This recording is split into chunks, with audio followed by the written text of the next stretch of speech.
Senator Tina Nelson that will get rid of the loopholes in the gambling laws. So here's just a quick recap of what's been going on. Over the past year, one of the things we've advocated is for the end of game rooms. And thanks to a decision by Judge Arthur Barcinas, that was all but done. What happened was Liberty Machines, what is it called? Match play? Mm-hmm. Match play and symbolics were removed from, well, not removed from game rooms, but they're no longer operating in game rooms. But the Department of Revenue and Taxation continued to license the game rooms themselves and allowed for the use of the horse racing games, because they said that that was not included in Judge Barcinas's decision. The quarter horse, the Royal Ascot, yeah, everything that, and yeah. that's still big money. You know, mm-hmm. That's still, you know, you over however many hours you want to remain in that game room and for how long that you have money. People have lost their homes because of yes. This horse So races. It's not like there's a big difference between these kinds of games and let's say bingo. You know, with bingo, you go and you purchase the number of machines that you want to play for a 4-hour period, mm-hmm. and that's all you're gonna do. Yeah. You can't. You have to go back the next day if you want to play again. And by that time, you're like, oh, I don't want to lose that much money. Yeah. You know. And the most you lose is the number of machines that you have. So with this, what is it, Royal Ascot, mm-hmm. Liberty Machines, Baccarat, poker, you know, casino type gaming, you can lose everything all within a time period that just doesn't end, because these things are nearly 24-hour operations. Anyway, so what Tina Nelson's bill will do, and this is something that this required some vision and foresight, so kudos to her. This bill will actually close those loopholes and make it so that the liberation gambling, the game rooms goes down, the bingo stays, the whatever the types of gambling that are not so detrimental to families will remain, but the really detrimental stuff will be taken out. The hearing is going on now. Bingo's an old people's sport. Yeah. The senators will lose if they get rid of bingo. Let's go to our coverage right now of the legislature. And do a rebid process. 2.4, projected revenue. The projected revenue is dependent upon the number of vendors that actually participate. A preliminary forecast assumes that each of the available number of slots is awarded at the minimum bid level for the games of chance, only which would yield $580,000. It is further assumed that all 50 slots for carnival games will be awarded at a minimum bid level of $150 that will yield an additional $7,500. The total projected revenue based on these assumptions would be $587,500. Security protocol. In order to ensure that no person under the age of 21 will be allowed to partake in the games of chance inside the House of Cards, and to minimize the exposure of persons under the age of 21 to these games, each vendor will be required to verify the age of each participant. And also, there was a complaint that was not being done. No one under the age of 21 shall be employed by or present in any manner within the House of Cards. Any government-issued identification, foreign or domestic, shall be sufficient for age verification.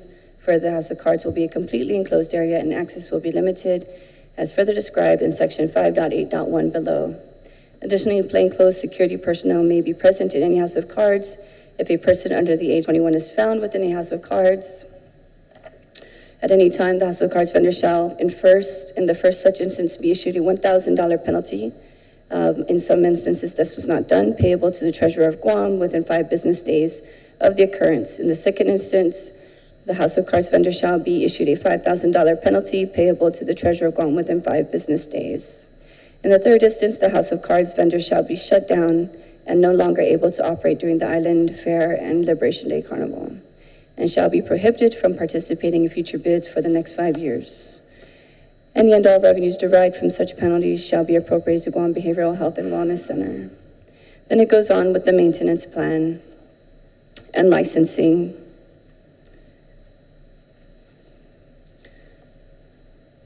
So all of these areas that we are looking with this bill to repeal, to strike out of law, to include section 364.62, 6.62.1, 64.2 in chapter 64, Title 9 GCA, which is the rules and regulation to permit games of chance at the Guam Island Fair, and to also repeal the gaming activities here on Guam. We have seen in recent time that there has been that the Attorney General has also fought against allowing gambling on Guam. We understand that there has been a decision or a rule order by the courts limiting to what machines can be utilized on Guam as gambling. And now we are here because the evolution of the loophole within the law that allows for even horse track races as gambling. And so I'd like to read, Mr. Chair, an article, Is there a cure for America's gambling addiction? For the first time in decades, there is a real battle over gambling policy. Americans are familiar with the nation's major addictions: narcotics, alcohol, and tobacco. Society has spent countless millions of dollars warning about these substances, and the educational campaigns have had a profound effect. Today, however, addiction in the U.S. gambling, there are millions of adult pathological gamblers in America, and more ominous, millions of teenagers are addicted as well. Individuals are not alone in their addiction. State governments have become hooked on the revenues derived from casinos, slot machines, Keno, and Lotto. State governments have become hooked on the revenues derived from casinos, slot machines, Keno, and Lotto. Thus, instead of warning citizens, many governments are exploiting them. They ignore the social costs brought about state-authorized gambling because they need the cash to balance their budgets, or so they believe. Thus, instead of warning citizens, many governments are exploiting them. They ignore the social costs brought about state-authorized gambling because they need the cash to balance their budgets, or so they believe.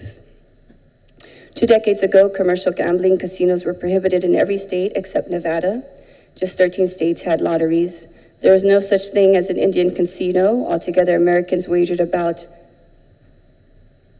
$17 billion on legal commercial gambling. Between 1976 and 1988, casinos were legalized in Atlantic City, and the number of state lotteries more than doubled. Since 1988, 19 states legalized casinos, and 10 legalized video poker or slot machines at racetracks and bars. All told, Americans wager more than $550 billion on legal gambling this year, a 3,200% increase since 1976.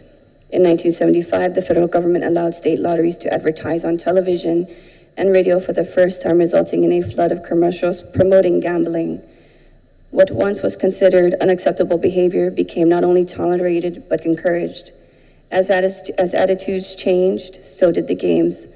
Government offered more opportunities to bet with faster action and bigger prizes, much like we allowed within our Liberation Day Carnival settings.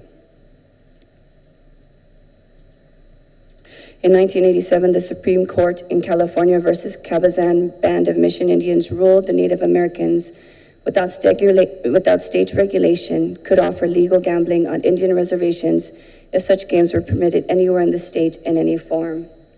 What this meant, in effect, was that if a state allowed volunteer fire departments to conduct occasional low-stakes Las Vegas nights, then an Indian tribe in that state could sponsor 24-hour high-stakes casino gambling. Congress enacted the Indian Gaming Regulatory Act in 1988. The legislation included a process for tribes to acquire new land for gambling far from their reservations. That is how Indian Casino appeared in downtown Milwaukee. With the enactment of IGRA, the commercial gambling entrepreneurs saw their opportunity. Armed with unlimited capital, gaming companies hired lobbyists to wage a campaign based on a cynical message. Since Indian gambling was coming anyway, states might as well legalize commercial casinos, which, unlike Indian casinos, they would be taxed. As states fell into the recession of the late 1980s, the promises of gambling promoters were awfully seductive. Cash-starved states and municipalities eager to boost revenue, but reluctant to raise taxes, were vulnerable to the prospect of something for nothing, which is very much like the situation we are facing today with the COVID-19 pandemic. In 1994, though gambling hit a political brick wall, opponents were becoming organized and they had a powerful weapon: the facts. For years, lawmakers forgot why gambling was considered a vice. In fairness to them, they weren't there weren't a lot of objective studies available on the consequences of legalized gambling. The many new gambling outlets sparked opportunities for social and economic research. By 1994, a considerable body of evidence showed that the expansion of legalized gambling, it destroys individuals, wrecks families, increases crime, and ultimately costs society far more than the government makes. It is important to understand that gambling is an addiction. It is just as real, and its consequences are just as tragic as alcohol or drug abuse. And so, Mr. Chair, we come here to discuss this bill today, to finally be rid of the books within our statutes, to doing away with the loopholes towards this shiny, bright diamond that we think will be able to save jobs, will be able to save revenue, will be able to save our economic impact. But Mr. Chair, I want to say for the record that this is not the fact, that many can argue that that gambling provides a revenue for the government, it provides a source for jobs. But also my question would be, during the pandemic, were these people working, were these employees continuing to be paid during the pandemic?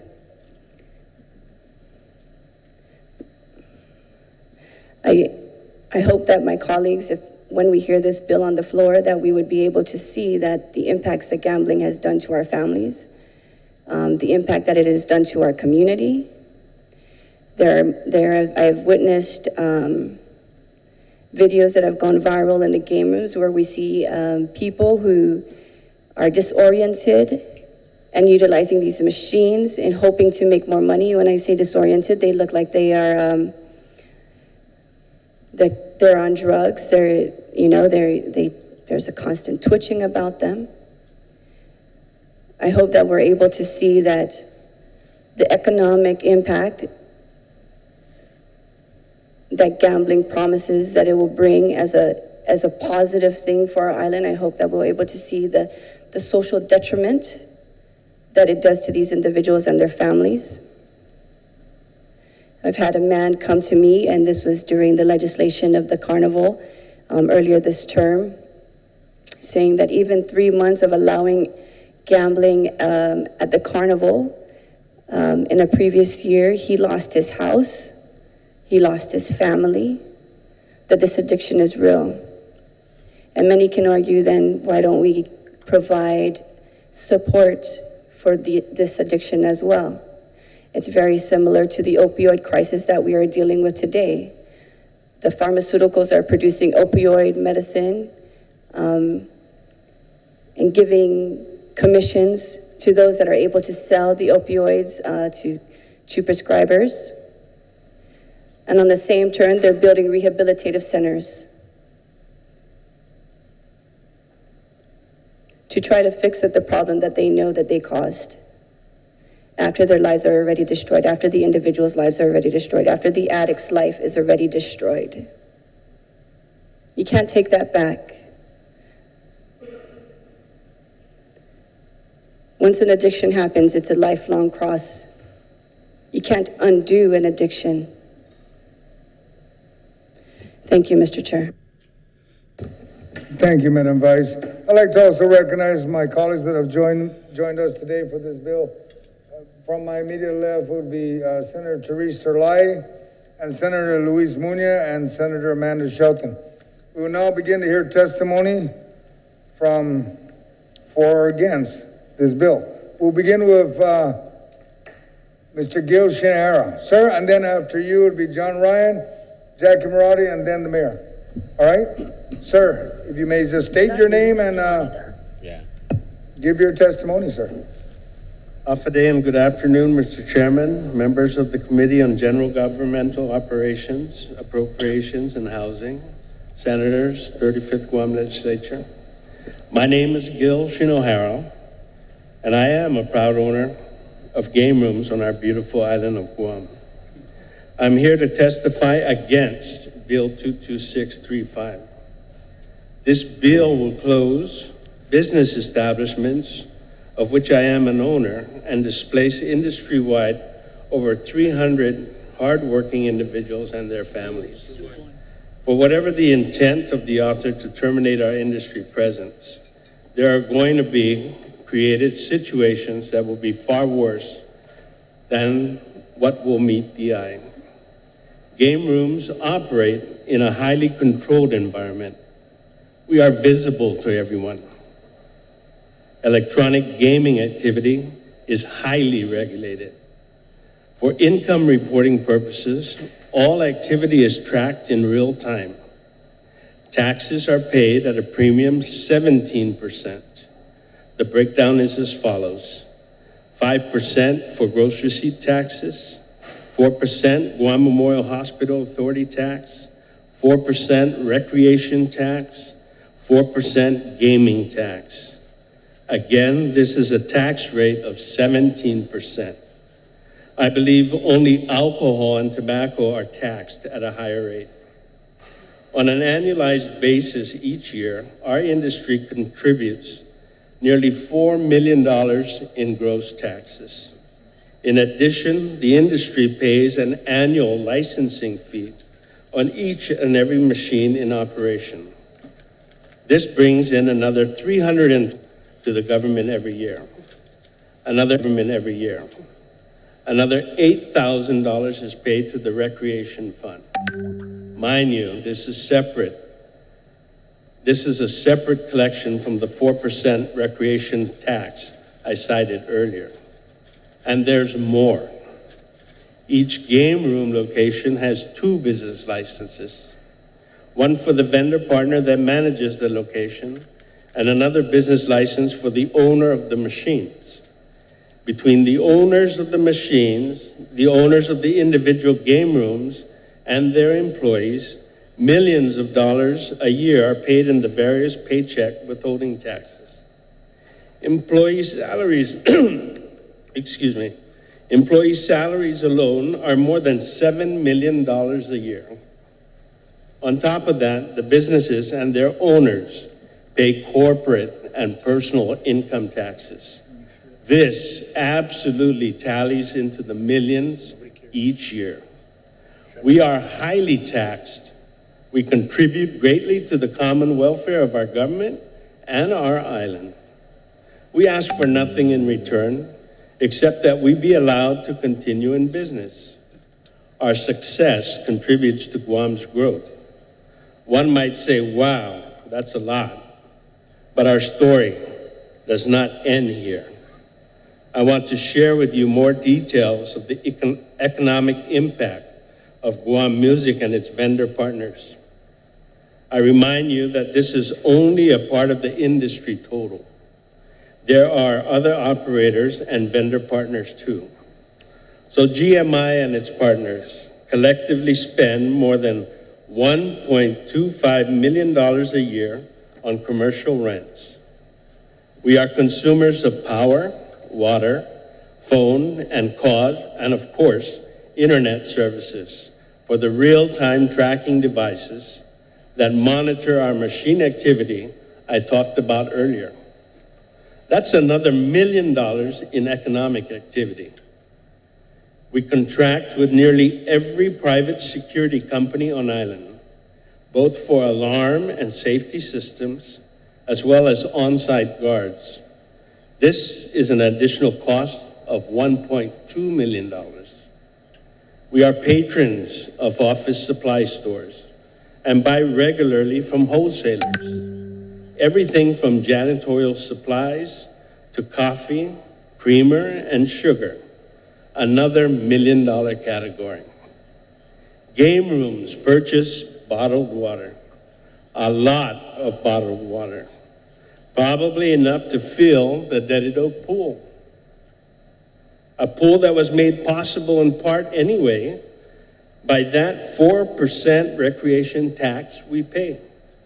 I could go on, but the bottom line is that our bottom line is not only good for us, but is good for the government, good for other businesses, and good for Guam.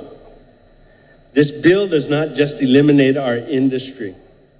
It hurts many, many other people too. In the past 4 years, the Office of Public Accountability has conducted 2 audits of gaming on Guam, covering both the nonprofit and for-profit sectors.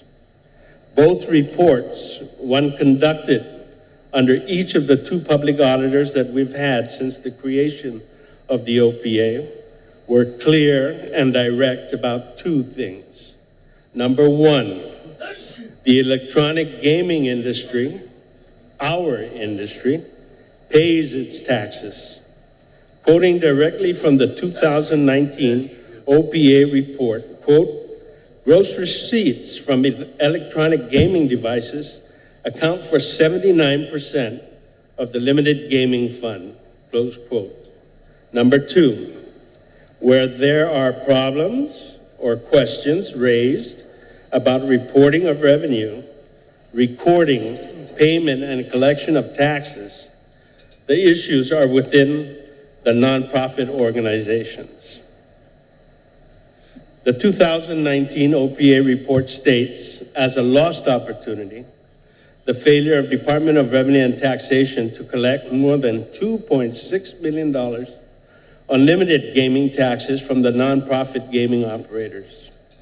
The 2019 OPA report says that DRT does not maintain a record of the nonprofit operators' gross income. The OPA reports raise many other points of concern. Yet, we are here today for a bill that would put out of business the highly monitored, highly taxed, and professionally operated businesses that are totally transparent and fully accountable to the people of Guam and the government of Guam. The industry that pays 79% of all gaming taxes. The industry that reports every dollar in and every dollar out, and every dollar paid in taxes. Bill 226 seeks to keep operators documented to not fully and accurately report their income, and it would kill the industry that does report its income and pay its taxes. It begs the question why, and to what end? One answer to that may come from the bill's author herself.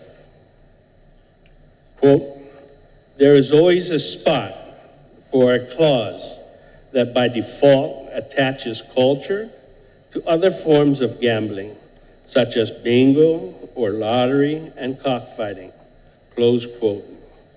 I cringe at such a cavalier attitude about our culture. I never thought of our culture as something that can just be attached to a piece of legislation to further political or personal agendas. It concerns me greatly that our culture would be used to play favorites between similar forms of activities, enjoyed not just by Chamorros, but adults of every culture and ethnicity that make up our island. We are here today fighting for our lives and the lives of hundreds of employees who work in our industry. We are successful, hardworking business owners and employees who provide one of many choices in a diverse marketplace of entertainment options. The people of Guam are being misled. In a statement just 3 weeks ago by our Attorney General, the people of, quote, the people of Guam disfavor gambling machines. And in 2008, in a 2008 referendum, voted against them, close quote. Nothing can be farther than the truth. In 2008, the Guamanian gambling referendum was rejected by 63% of the voters of Guam. This referendum was on legalizing slot machines at the Greyhound racetrack. It was not about our industry. In 2006, 55% of voters rejected casino gambling and slot machines, again at the Greyhound racetrack. This was not about our industry. In 1977, there was a referendum legalizing casinos and slot machines in controlled areas. It too was rejected at that time by 53% of the voters of Guam. And this too was not a thumbs up or a thumbs down about game rooms. It had nothing to do with us. Yet, it is widely said and widely misreported that the people of Guam have voted against game rooms. It's just not true.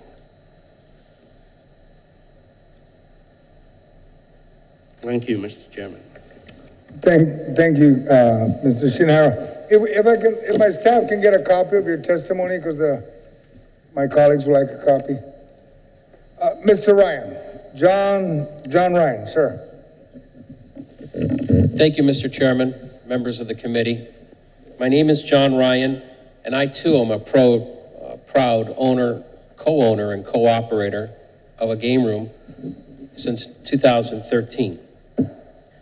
I appear before this committee to express my grave concern about Bill 226-35, what it would do, what it would fail to do, and the absolute negative impact it would have on businesses, workers, their families, government, and individuals. Bill 226 is a direct assault on an industry that has been a part of this island for decades, including one company that has been in business since 1949. It would put them and many other locally owned and operated small businesses out of business. The licensed electronic gaming businesses on this island are not casino operators. Game rooms are not casinos. Indeed, anyone who is operating a casino game on this island is doing so underground, in the shadows, and illegally. The people who patronize these illegal renegade operators do so at their own risk. Together, these illegal underground operators and their patrons cheat the rest of the people of Guam out of millions in taxes. But let's set aside for a minute what's happening underground and illegally.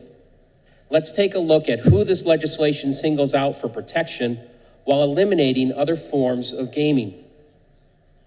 More than 90% of all money that is taken in by our machines is returned to players. Can the nonprofit operators of bingo games who would be protected and kept in business by this legislation, and while we are forced out of business, say the same thing? We don't know, because the Office of Public Accountability has said, quote, DRT does not maintain a record of nonprofit operators' gross income, closed quote. How, on one hand, can a bill be introduced to kill off an industry that is fully licensed, does everything above ground and with absolute transparency, while at the same time gives shelter to operators whose income, payouts, and tax liabilities are not even tracked? It's incomprehensible. Allow me to repeat again from the OPA. DRT does not maintain a record of nonprofit operators' gross income. Think about that. If the goal is to truly create accountability and fairness, maybe a good place to begin would be closer to home, within the very government for which this lawmaking body sets policy. Or if that is not the goal, then please be direct. What is the motivation behind Bill 226? Today you will hear, I'm sure, about the bona fide and verified economic impact of our industry on this community. Mr. Shinohara just did a very good job of eloquating a lot of that. From the millions in taxes we collect for the government to the millions we spend with other companies in the private sector. I would like to know if nonprofit bingo and other games achieve the same results. We have become a convenient scapegoat for every conceivable social ill and problem that the government and the nonprofits that benefit from bingo and other activities have failed to address for years. I would like to know what data is being presented to you about the positive impact on our community of the nonprofit operators? Do their efforts at outreach in the community truly make a difference, have an impact? I know that many people have started to question how much tangible benefit flows to the organizations and the broader community on whom behalf these operators are chartered. I'm not alone in my concern that despite the favored status that this bill would grant, the end result may be to only strengthen operators who for years have fallen short and missed the mark of their stated purpose. Here's something that the appropriate legislative committee may want to look at. Is it quite possible that nonprofit status has become a convenient cover for unscrupulous businesses to operate games without following the same rules that we must follow? And now this bill would grant those operators even greater protection by conferring upon them special status as cultural icons. This legislation, by the author's own admission, purposefully attaches cultural street cred to activities other than ours. It would enshrine forever, as culturally protected no less, operators whose incomes, payouts, and tax liabilities are not even tracked. Bill 226 further tilts the operational landscape in the favor of some while pushing others to the brink of extinction and out of business. It is an uneven and unjust application of governmental policy and power. It's ironic. On its face, this bill itself is not nearly as transparent as our industry is. Yet just by reading between the lines, a very clear picture emerges. Large-scale, money-making businesses that operate under nonprofit status get cultural street cred, while small family-owned, locally operated, and in their employee teams and their customers are defamed, attacked, and eventually put out of business. All this comes at a time of great economic uncertainty on our island and globally. It comes at a time when the government is looking at tens and possibly cumulatively hundreds of millions of dollars in revenue reductions over the next several years. I just have to say something about his comment about small, family-owned, locally based businesses is the biggest bunch of BS that could be spewed from either of their mouths. Now, I could respect Gil Shinohara's testimony because he just stuck to the brass tacks. He was just like, we operate these businesses and this is what these businesses contribute in taxes. Yeah. Fine, okay? But for John Ryan to say, we are being attacked and we are small, family-based, locally grown businesses, just a bunch of BS. This is the game room industry on this island has grossed over the past, decade that it's been, or more than a decade that it's been around, $1 billion in revenue. It's paid pennies to the dollar on taxes, no matter what they say about how much in taxes they pay. And the only people that they've enriched are the owners, and to the tunes of millions of dollars, not just in cash, but also in land transactions. And they want to talk about jobs. These cashiers make minimum wage. Oh, yeah. And what about... And if they did a study on the cashiers that work there, they end up addicted to the machines. They end up paying their whole paycheck into the machines, and they have to work for these people to pay that off. Yep. So please don't tell me how much they help their employees, because and then their lives are also in danger because of the type of robberies. People, the armed robberies that happen. So they can go on about how they help and how it's a detrimental to their employees. And I'm sorry, they make minimum wage. These are not. The game room owners are not victims here. They have been the people who have swarmed this island with struggle and crime over the past decade, and there is no way that they are victims in this debate. The victims have been the customers of these game rooms and those surrounding in the neighborhoods surrounding these game rooms. Let's go back to the testimony. Intending to address social, health, and economic issues on our island. Let us not only learn from the history of 100 years ago, but put those lessons to use today with sound, reasonable, well-considered policy. Bill 226 is not such policy.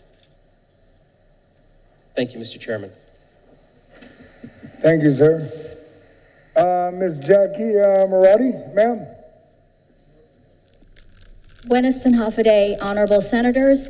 I am Jackie Areola Marati, representing Keep Guam Good, and I am here in my personal capacity. Gambling has never been about jobs. It has always been about gambling businesses staying profitable. Moreover, with social distancing and hygiene costs and storefronts down to 50% of capacity, we know that rather than saving jobs, the truth is gambling owners will want to keep their parlors full of gamblers with as few employees as possible. We don't need to go far to see the ultimate failure of gambling, repeated over and over. Decades of broken promises of revenues and jobs, and now failed industries which touch every part of our community. Gambling is not a sustainable business. The pandemic has shown that. I have always been actively involved in anti-gambling efforts since 2004, and together with a coalition of community organizers, have successfully defeated 5 initiatives. And with every single initiative, voters have always stated, we want the game rooms closed as well. As a matter of fact, our group was always criticized because we did not target the game rooms. Well, critics, here we are. We have learned much about our community and the industry. We have seen every possible reason to legalize gambling. Tourism, the hospital, schools, and even sports for students. Our community did not fall for such promises. Gambling is not an essential business. Recent examples point to our consistent failure to regulate, to protect our community from harm. There has been a lack of transparency and lack of accountability for years for the gambling that does occur. Only a couple of years ago, when some of you senators were here to unanimously get rid of Liberation Day Carnival gambling.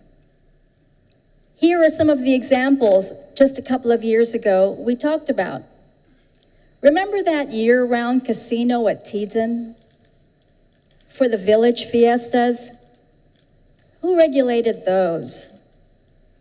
Remember the casino at the Paseo that came out of nowhere and was built overnight? And no one knew for the longest time who owned it. And remember the call out for accounting of casino revenues, and no one up to now can provide those years later? Regulation is not our strong suit. And here we are wanting to add more to regulate. Essential businesses such as food suppliers and services, healthcare, education, and more need regulation. Gambling parlors should not compete with such scarce resources. The health, education, and the future of our community depends on swift and strict regulation. At a time when money is scarce, very scarce, to add another drain on our families is just not conscionable. Let's help our community to save, to conserve. Federal help will not last forever. And finally, gambling addictions. We have no treatment programs here. Who takes care of those who need it most? Are there any funds to provide for these in the middle of a pandemic? Whose responsibility is that? Taking care of each other has always been the underlying purpose of Keep Guam Good.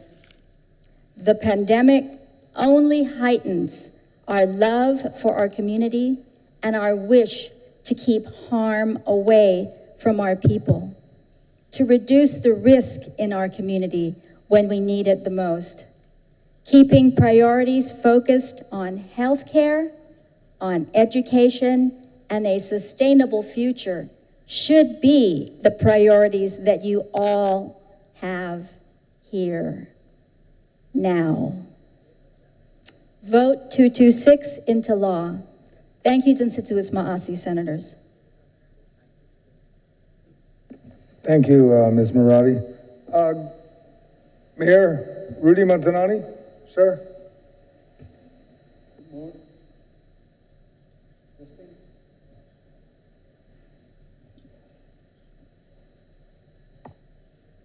Good morning, Senators. Can you hear me? Stand by and we'll check the sound system first.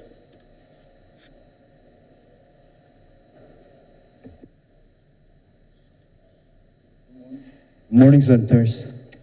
I'm here in my own capacity as Rudy Matanani, and I'm here to say that I don't support this bill number 226-35. You know, I really don't think that gambling is doing enough to hurt our citizens here. You know, I really think that we have more important things that we should work on as far as the stray dogs and the trash here, and I keep yelling about that. Let me tell you, in probably 2 years, these dogs are going to be telling us what to do, and I think that it's very important that we pay attention to what's happening out there in the villages. And the other thing, the trash. I've been yelling about help, you know, with the trash situation all over the island. But that hasn't been taken care of. You know, this gambling has been here for as long as I can remember.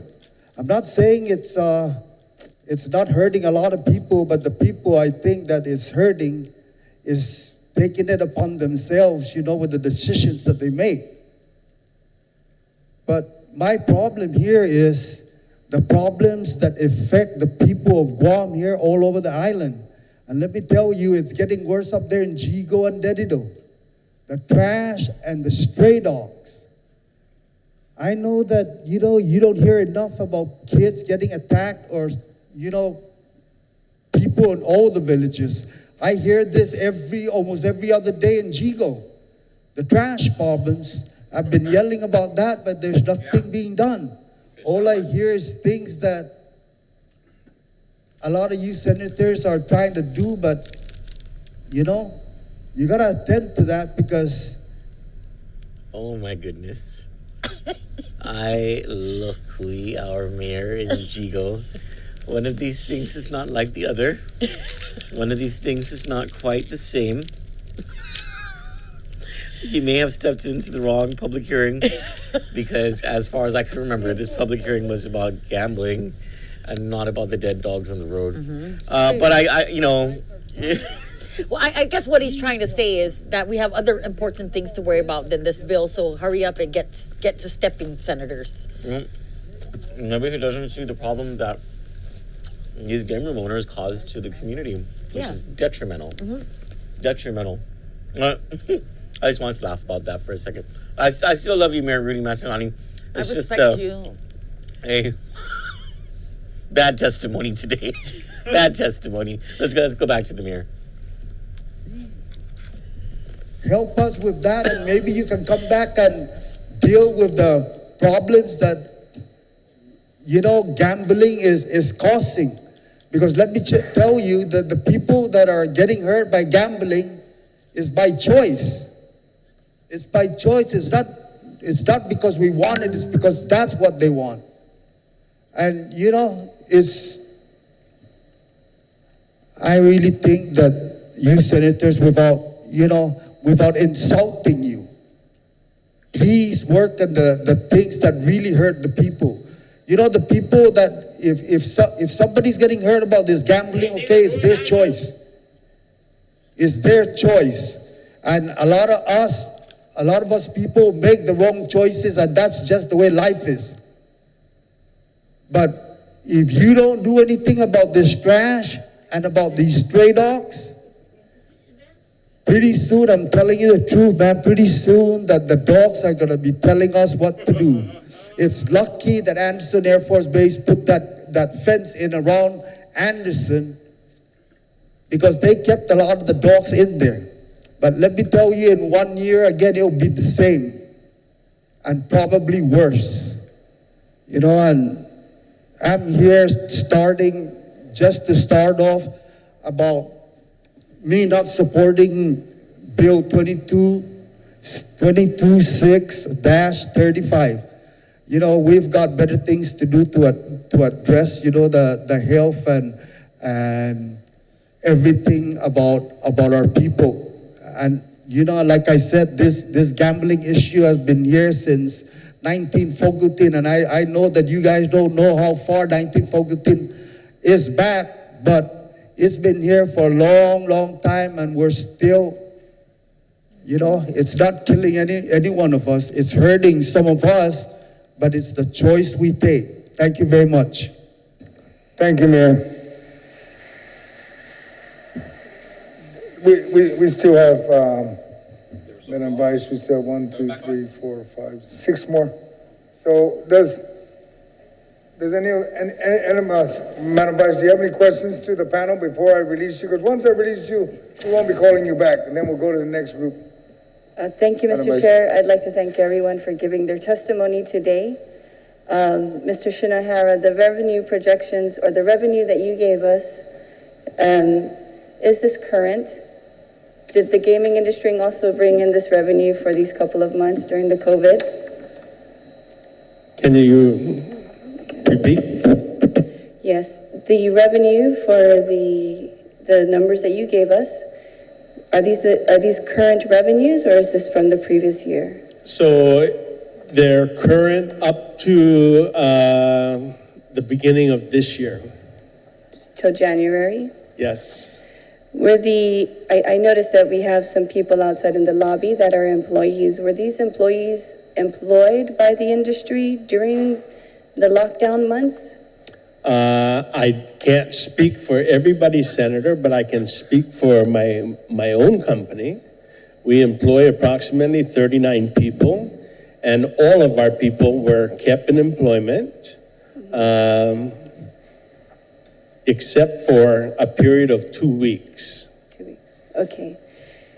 So is it how the game rooms operate, or this is not singularly to talk about the game rooms, this is to remove legislation, and just want to make it clear, because Mr. Ryan, you accused or perhaps you spoke on the defamation of character and stuff like that. We're not here to do that. I'm not here to defame anyone and try to attack a person's character. I'm here just to address the bill, and I thank you for the input that you gave about, the cockfighting and the bingo. And this is something that you have absolute right to do, and for shedding light on the OPA stating that DRT is not tracking these NPO's revenue. Well, this is something that we're going to get on top of. So it's not that we're trying to defame anyone. I'm not attacking anyone here. The sole purpose is because I've met people who are impacted by gambling, and cockfighting is already removed at the federal level. I don't entirely agree with the governor to not enforce it. So if it's still going on, please let me finish. Okay. And you'll have your turn. And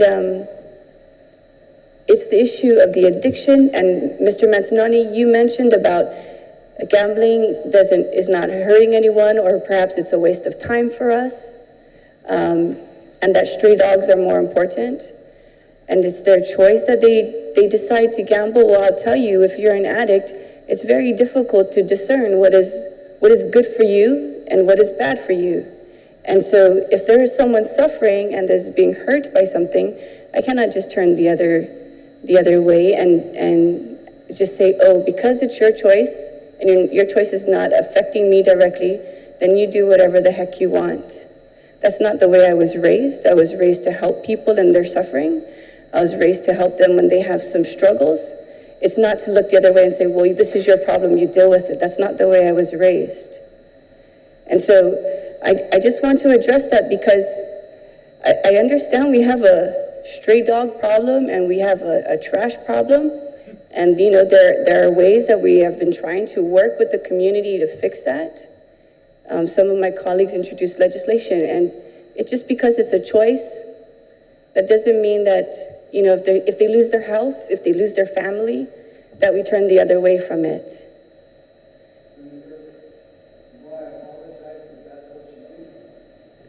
No, that's what I heard, saying that it's their choice. You stated that it is their choice. This is not important. Do something else. And I'm saying that if someone's dad or someone's mom has a gambling problem and it destroys their family, you can fix everything. You can remove all the stray dogs. You can remove all the trash. But if the family is suffering because of something that is there that it causes them to suffer, you cannot remove that. The suffering will still be there. So things can look pretty on the outside. But if they're suffering inside the home, then there's no point to have something look pretty on the outside if you're not willing to help them. And so, you know, if we can come up with better ways, then I'm open to hearing better ways. Thank you, Mr. Chair. Can I say something? Thank you. Would you like a response? No response required. Thank you. Senator Therese Trelai, do you have any questions you want to pose in the panel? None. Senator Tello. Thank you, Mr. Chair. I'd like to hear what the Mayor of Jigo would like to say. Go ahead. You know, I just want to say, okay, that people make mistakes, but almost all of you should know me, okay? I don't like to put people down. But if a person wants to gamble, that's what I'm saying. You cannot stop the person. A lot of these people that are gambling up until now, you know, that's their livelihood. I don't make their choices.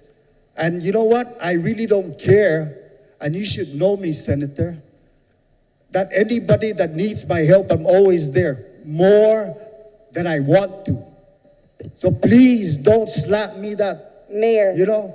With No, all due wait a respect, minute. It's my Mr. turn to Mantononia, talk, with okay? all I due kept my respect, I mouth did shut not when you attack were you. putting me I down. did not say that you do I not kept care. my mouth shut when you were putting me down. I was not putting you down, Mr. Mantononia. My name is not Matanoni. Or My Mr. name is Matanoni. Matanani. Mr. Mantonani, I was not putting you down. Yes, you were. I was You're talking to addressing the me. issue that you Mayor. stated. I was addressing the issue that you stated, that it's their choice. Yes, it's their choice. What do you want me to say? And I I'm did telling you nobody that- dragged them over to gamble, ma'am. No one. All right. Thank you, Mayor. Madam Vice. Thank you. Senator Tello, do you have anything else you want to ask? So we can move Thank along. you, Mr. Chair, for the opportunity. I greatly appreciate everyone who's being here, and though I can't see them outside, I'd like to give a shout out to those who came here today, take some time to voice their concerns and also voice their support for it too. It was a very compelling, on both ends, testimony that you provided here today. And I know that there's a lot of information that's for the good and information that may seem not good for the people of Guam. But, you know, I believe in choice, you know, and when it comes to deciding on a person's way of life or how they want to spend their money, you know, that's always been my philosophy. They work hard, they earn hard. We should give them the opportunity to decide how to spend it. But I know there's some issues too on Guam that we have, and I think it's the drugs are an issue more than anything else, and that's something that we should be looking after and trying to protect our children from more than anything. But again, thank you so much for the opportunity to hear your testimonies. Appreciate it. Thank you. Senator, you know, can I just say something, please? Sure, sure. I want to apologize, okay, for the outburst, but if there's a misunderstanding here, I am sorry, but I really think that I'm right, that people have to make their choices. You think it doesn't hurt me? It does hurt me. But, Yes. you know, people make their own choices, and let me tell you, I've had a lot of families, okay, that are like that, and I try to stop them. And Mr. that's Manta- all I was saying. Yeah. Mayor, we live in a democracy, and you're absolutely right. We live in a democracy. You're absolutely right. And if there's anybody who knows how hard you work in GICO, helping people when they need help, I've known that you've always been there. Thank you, Mr. You know Chair. what, I'm really Thank you. sorry, Talina, I love you, but Thank you, Mayor. Senator Luis, do you have any questions you want to pose on the panel? Yes, thank you, Mr. Chair. I'm going to take the mask off because this is a little bit muffled, so. I just want to tell Mayor Matanani, I feel your frustration. I live up there in that area where you live, and I know, and we have cars piling up on our streets where we can't even get rid of. We have dogs. I can't even take my own dog outside because I fear for not just my life, but also my own pet's life. I feel you, Mayor. Thank you very much for being here and speaking up your frustrations. That's really what this platform is about. It's about the public coming out here to discuss and discern what their frustrations are. So thank you, Mayor, for coming out here and expressing yourself too, as well as everybody has that opportunity to come out here and express what it is that they feel is right, just like Jackie, just like the men from Funland and Guam Music. Thank you so much for being out here. I understand that. So in some of the meetings that we've had prior to this bill coming out, that there is also an opportunity for this industry to give back to the community, and I understand that that's what you've been doing. And maybe we can even find a balance somewhere in between how the taxes that you pay out could help some of the things like the mayor's talking about, like removing all of that trash, or, you know, taking a hold of our stray dog problem. Maybe we can find some kind of balance like that. That way, all of the issues can be addressed. I know, that's what I'm saying. This is complete and absolute BS, what Luis Munoz is saying. Not for the merits of what she's saying, but because she's completely conflicted.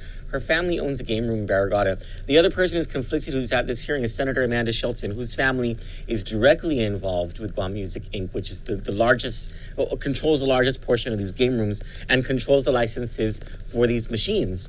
The fact that these two senators are here in the hearing is absolute BS. This is just the kind of corruption that exists right in front of our faces. Right? Why is Luis Munoz saying a damn thing? Oh, now Amanda, let's listen to what Amanda Shelton has to say to protect her own family interests. To thank the panel, Mr. Shinara, Mr. Ryan, Ms. Marati, and Rudy. Yes, Madam Vice.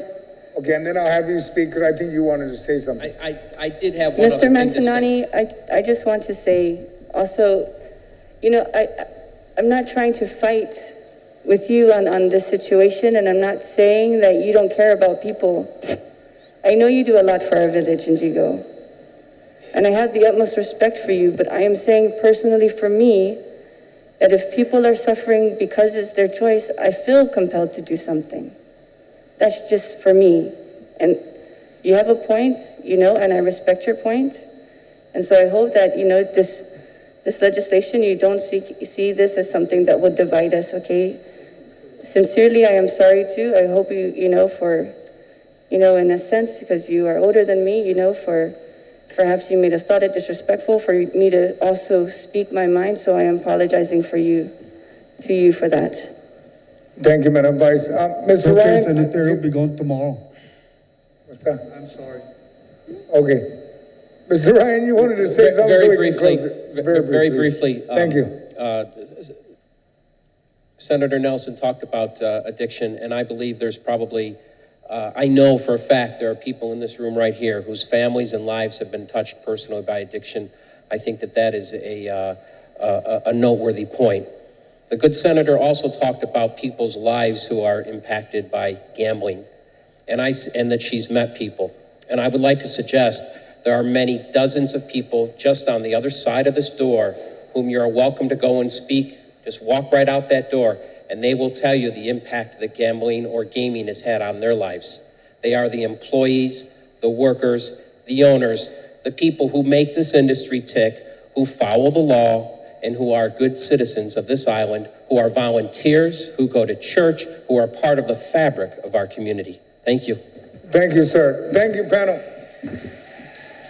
We will take a few-minute recess so they can sanitize the table. Thank you, Gil, Mr. Ryan, Mrs. Maradi, and Mayor. Thank you. We take a 5-minute recess while we sanitize the area. Thank you.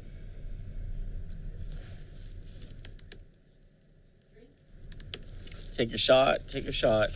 Sorry, I'm working on a story as we're going through this hearing. So it looks like the game room owners mobilized their employees to show up to the hearing. I would imagine that some of them are there on their own, because they want to be. I'd imagine that some of them are paid to be there, and I imagine that some of them are being coerced to be there. Basically, that's your job. Yeah. Standard stuff happens a lot when industries have to go before the legislature for something that's going to kill their industry or help their industry. Then they like to bring the rank and file with them to show that there's support. And this is important because senators are very influenced by numbers. They're very influenced by things like phone calls, emails, and especially the number of people who show up to hearings. So all of this is meant to intimidate Vice Speaker Selena Nelson and anyone who would support her bill. For the past year, we have been supportive of the Vice Speaker's bill, and it comes at a timely junction because of the Department of Revenue and Taxation's decision, which was based on an opinion by Governor Lou Leongro's legal counsel, Sofia Diaz, to license the horse machine races. And a little bit of history on Governor Leongro's connection to the gambling industry. Her husband is First Gentleman Jeff Cook. Jeff Cook's law partner is Attorney Randy Cunliffe, and Attorney Randy Cunliffe is one of the game room owners. And no surprise that when this issue came up for Rev Tax, and Rev Tax, I guess, needed legal consultation, the governor dispatched her own attorney to go help Rev Tax for this. So here we are, after Judge Barcina said the machines in the game rooms are not legal. Rev Tax found a way to license other types of machines. Vice Speaker Selena Nelson's bill will get rid of the loophole in the law that allowed them to have that interpretation of the law, and it's receiving from the gaming industry considerable pushback. Now, you heard from Jackie Maradi. She was the person on the panel, the woman who testified in favor of the bill and against the continued existence of the game room industry. And I appreciated that finally she and Lynette and Casino have come forward to say something about these game rooms, because it seemed for a long time like they were in cahoots with them, because they've been so loud. She's been so loud and in our ears and faces with her voice about other types of gambling, and for years they've been silent about these game rooms. So finally, Lynette and Casinos come out. They're against these game rooms. That's good. Welcome to the party. We understand that Jesse Mendiola, the pioneer of the anti-blood money effort, is actually at the legislature right now waiting for his turn to speak. Are they still on a break? Yes. It says we are currently in recess. That's what that's the first time I've ever seen that. We are currently in recess. Troy, the senators on there are Luis, Amanda, Talina, Tello, and Josen Augustine. And Therese Terlahi. Okay, I'm trying to, I need you to highlight things so I can screenshot them and send them over there, because we should bring up the money that is donated to all these senators from the gaming industry. Okay. You mean right now? No, I don't know how to highlight them to help. I tried going here and highlighting it, but it won't let me. Oh, you're gonna give that to Jesse? Yeah. Oh, okay. I just got a note That what? that the Jigo Mayor and Randy Cunliffe are brother-in-laws. They are. Brothers-in-law or something. They are. And Jacob Matsunani is sending me messages that have cuss words in them about the mayor. You mean Jacob Nakamura? You said Jacob Matsunani. Oh yeah, Jacob Nakamura, sorry. 40-year-old problems over here. Jesse said he is not going to fag out. He messaged me that. All right. Man, he can't open these. We're just waiting for... it's okay. If they lie to him, just tell him if the senators say, no, I'm not involved in that, just tell him to tell them that, yes, he has the proof and they're lying. Okay. Yeah.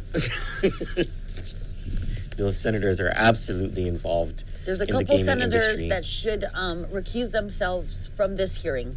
That would be Amanda Shelton and Luis. Luis Munoz. They're absolutely conflicted. They're directly involved in the gaming industry on this island. They receive lots of money into their campaigns from the gaming industry. They're part of their a big part of their livelihood is from the gaming industry. They're completely conflicted. They shouldn't be there. I wonder how many people are going to testify in favor of this bill. I hope there's a bunch. I hope this issue means a lot to people. I wish more people who have been addicted to gambling or drugs that led into a gambling addiction were there to testify, aside from Jesse Mendiola, whose testimony alone will be compelling. But I just wish that there were more, you know. I think a lot of it has to do with we're ashamed of we are ashamed because of the choices we made, but we haven't gone over the guilt to realize that those choices were made under the influence. Well, I just think a lot of it also is they didn't even know about the hearing. Yeah. Go ahead, let's go back to the The hearing. rules one more time, so that everybody understands the rules of this public hearing.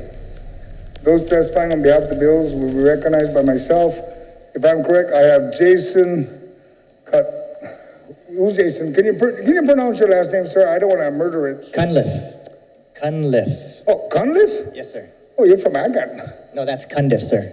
Oh, that's Kandit. Oh, okay, that's the other group. Okay. And then we have a Jayton Okada, sir. We're good. And we have a Vanessa Berdalio. That should be an easy one, Berdalio. And then I'm not, are you Ryan or are you Fonso? Ryan. Ryan, okay, Ryan Costo, okay. I've now recognized you. Written testimony should be submitted to the committee. If you have written testimony, if you have one available, we can at least make photocopying so that my colleagues will have a copy of it. And then your testimony may be read, and lengthy testimony should be summarized to about 5 minutes. If you can, keep it within 5 minutes, all right? Testimony shall be confined to the substance. We're here to talk about Bill 226. You're all aware of that? Each one of you will be allowed to present your oral testimony. Once you're done, I ask that you remain in the room for question or for additional testimony as may be desired by members of the committee. Proper form and decorum shall be practiced by all present in the public hearing room for these proceedings. Individuals who fail to maintain proper form and decorum may be restricted from providing oral testimony and or may be asked to leave or be escorted, removed from the room. When you speak, please make sure the microphone is on and that you state your name. And if you have a title, if you're in a business or whatever, or cashier, just please state that. I will now begin with Jason. Thank you, sir. Thank you, sir. Hafaday, ladies and gentlemen, Senator. Appreciate you for having me. I am a partner of Lucky Land Game Room. I own it with my family, my father, Randy Cunliffe, my mother, and my two sisters. I am opposed to the bill, specifically the amendment regarding our industry. At the beginning of the hearing, Madam Vice Speaker spoke on some statistics. All of them were directly related to the federal side. I was wondering if there were any local statistics on hand, as this industry has been around for a number of years. I'm going to go ahead and assume that there aren't, as I figured she would have given them during her opening statement. That being said, 1.1% of the federal population is seen as having what you would call gambling addiction, 1.1%. And that is from, I'm sure, the same statistics she's seen. So if we take that to Guam, and that's 1.1% of the adult population, mind you.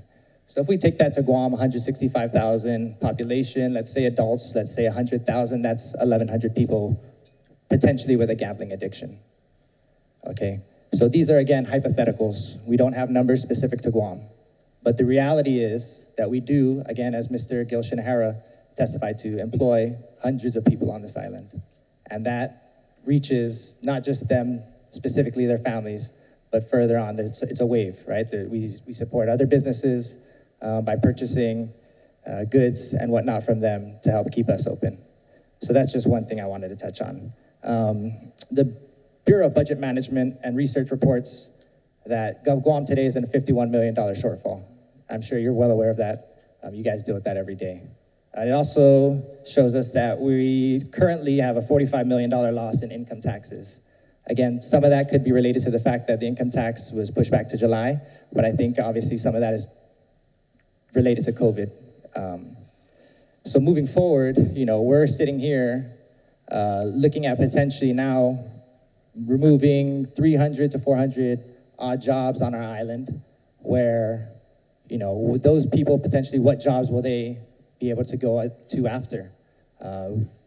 Restaurants are closing, other businesses are closing. The tourism industry is struggling significantly. Fiscal year 2021, GVB is telling us that we are looking at 300,000 tourists, tops.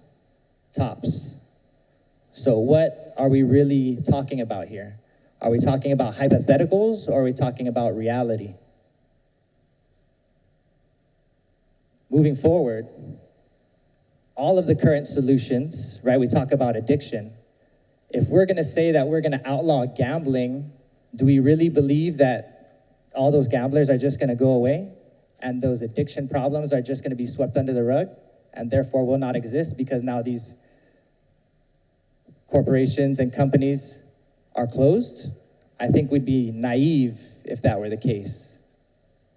The reality is addiction is real. It is a problem on our island, especially in the drug world. The war on drugs has been a complete failure. That is not up for debate, that's the reality. It's been going on for years and years and years, and the drug problem is only getting worse.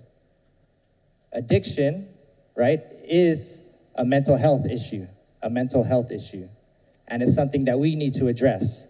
Rather than addressing symptoms of the problem, we need to go straight to the problem. Mental health, I believe, has just a handful of psychiatrists and psychologists that can really assist people in our community. Not to mention some of the other organizations, Lighthouse Recovery and Oasis. Specifically for me on a personal level, I have been able to chase my dreams and also help with the community in terms of soccer. I am the captain of the Guam men's national soccer team. I am recently announced as the head coach of the under-17 Guam boys national team. So without these game rooms, I would not be able to chase those dreams and go into the community and assist, because I can tell you now, what I get paid for doing as the head coach of the under-17 national team is not gonna be able to take care of my family, and it's not gonna allow me to actually do that. I would have to go into the workforce, which, as we all know, is lacking jobs at the moment, and I wouldn't be able to do these things that I'm able to do. I've been able to coach dozens of kids from U6 through U12 all week on the weekends when the season was going on. Unfortunately, obviously with COVID, we're waiting for a chance to open up again. I'm currently coaching now. Actually, I have to leave pretty soon after my testimony, as I have training today at 5, but I'm supposed to be there at 3:30, but I've taken the time to be here to testify before you. I think the bill, and especially, I think everyone has the best intentions with it. I think we all agree that there are issues in the community that need to be addressed. But again, I think we are addressing symptoms of the problem and not the real problem. And I think there are better ways, less antiquated ways, less reactionary ways to do so. I think our people, the Chamorro people, are very, very intelligent. You'd only have to look back, even back in the day of the PROA, right? we didn't look to anyone else for answers. We found the answers within ourselves. And I think too often we look to, Big Brother, the federal government, and we look to the states for those answers when, realistically speaking, they're so far removed from our reality. And I think we can do a better job of passing better legislature in order to address said problems. I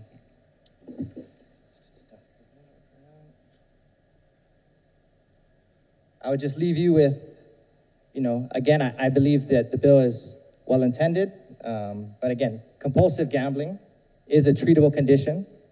It is not a moral deficiency, and we need to remember that. Thank you. Thank you, sir. Mr. Jayton Okada.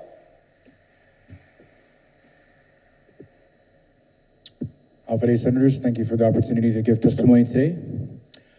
My name is Jayton Kyle Ezekiel Okada. I am from Apra Heights, Santa Rita, and I'm currently 29 years old. I am a former cashier for Sugunadza Hadza. My family are operators of the game room down there in Agate. I'm here to speak out against Bill 226-35 COR and to talk about some of the issues that seem to always get dragged up when we discuss gaming on Guam. And socioeconomic issues often so unfairly associated and attached to gaming establishments in the media, policy, and the court of public opinion. I'm here to discuss how the current systems in place are not doing much for people like me who have suffered from mental illness and substance abuse issues. But we are quick to find blame by trying to undercut a legitimate adult recreational and amusement set of establishments, which many don't realize pay a higher tax as is, and whose many owner-operators give back to the communities in more ways than one, such as Mr. Jason here.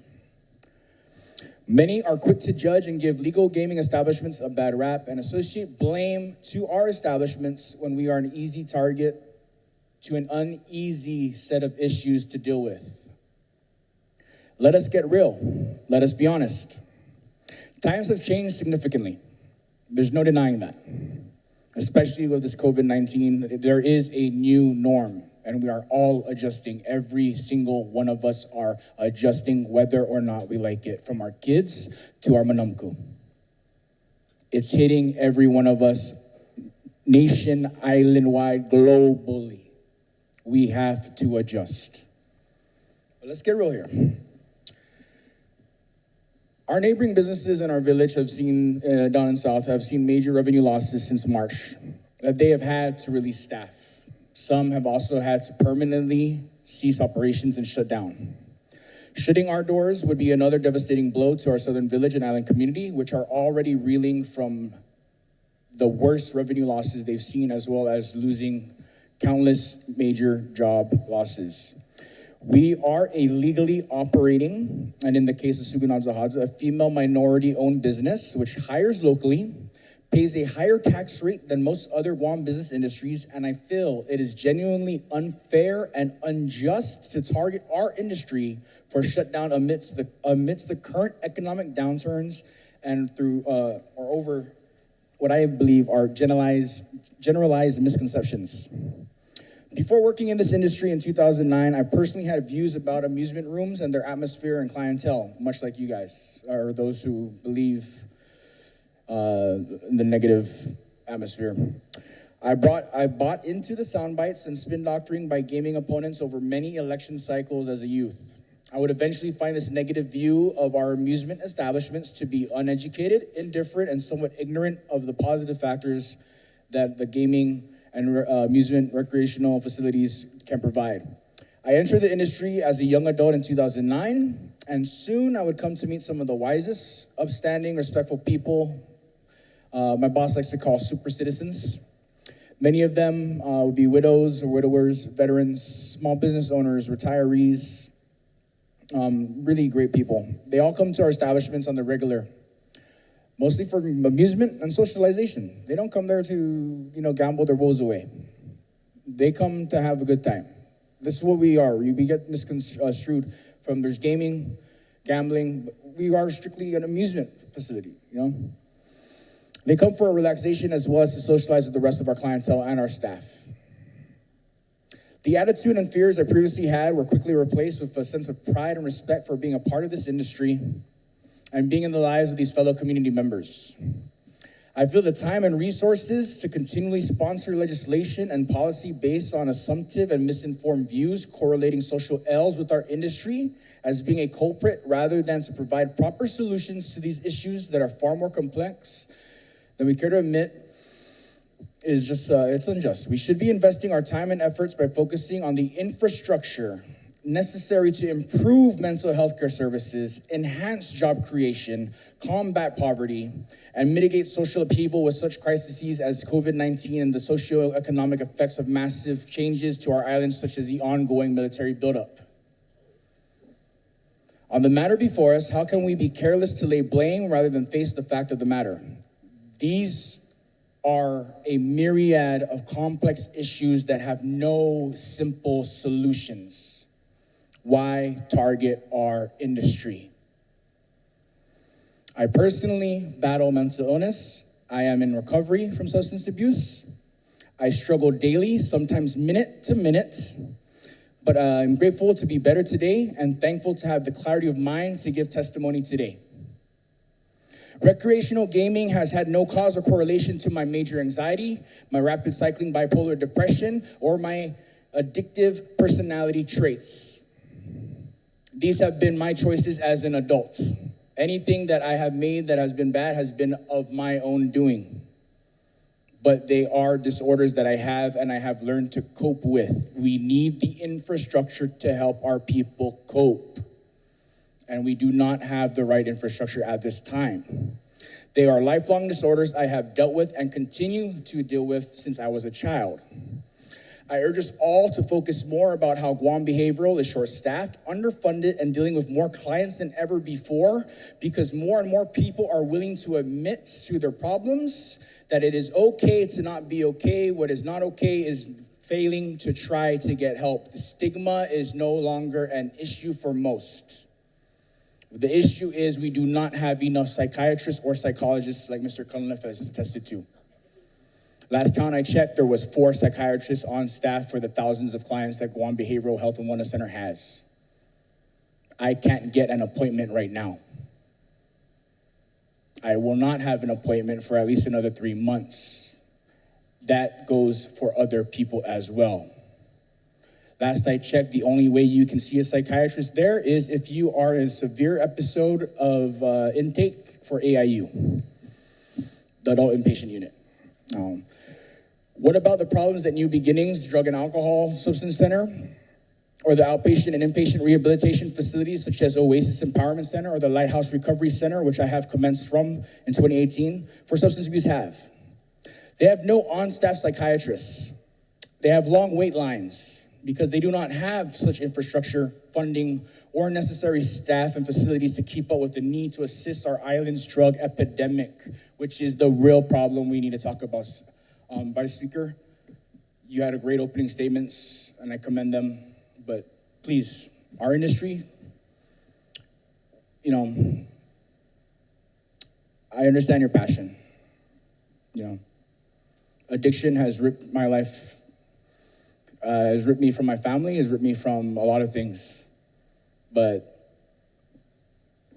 there's bigger complex issues we need to get through. We must do more for our island's citizens battling mental health disorders, substance abuse issues, and addictive behaviors. Shutting down legitimate businesses that pay into the local economy and provide jobs because of this negative perception fueled by optics in the media and court of public opinion, I strongly feel is not the way to go about it. I urge you to please vote against Bill 226-35 and focus on some solutions to strengthening and broadening our island's access to services and care, both by the government and from non-governmental organizations. This is what our island and our people of this great community need and so justly deserve. Senators, thank you for this opportunity. Thank you, Mr. Okada. Ms. Vanessa Berdalio, ma'am. Good afternoon, Chairman San Agustin and esteemed members of the committee. My name is Vanessa Berdalio, and I wish to read a prepared statement on behalf of Remedies LLC, which operates as eWorld, a game room and not a casino.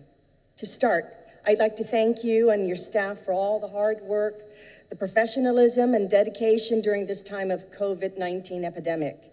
I hope and pray that we all remain safe and healthy. Also, I want to thank you all for holding this hearing today and allowing us to express our concern and opposition to Bill 226.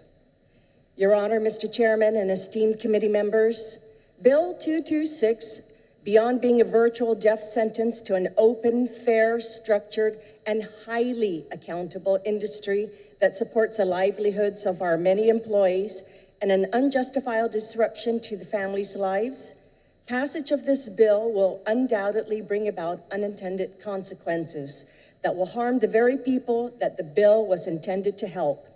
Some facts first. 1, legalized gambling bolsters economic activity, provides millions in tax revenue, and gives consumers, this very Senate and the governor, an added degree of freedom over their budget and pocketbooks. This is obvious when you allow for open, fair amusement gaming that is accountable and fairly pays its taxes. 2, those opposed to legislation of gaming overlook the fact that millions of Americans regularly enjoy and engage in gaming for amusement. What Chamorro or other Guamanian hasn't played Beto Beto at the Liberation Carnival?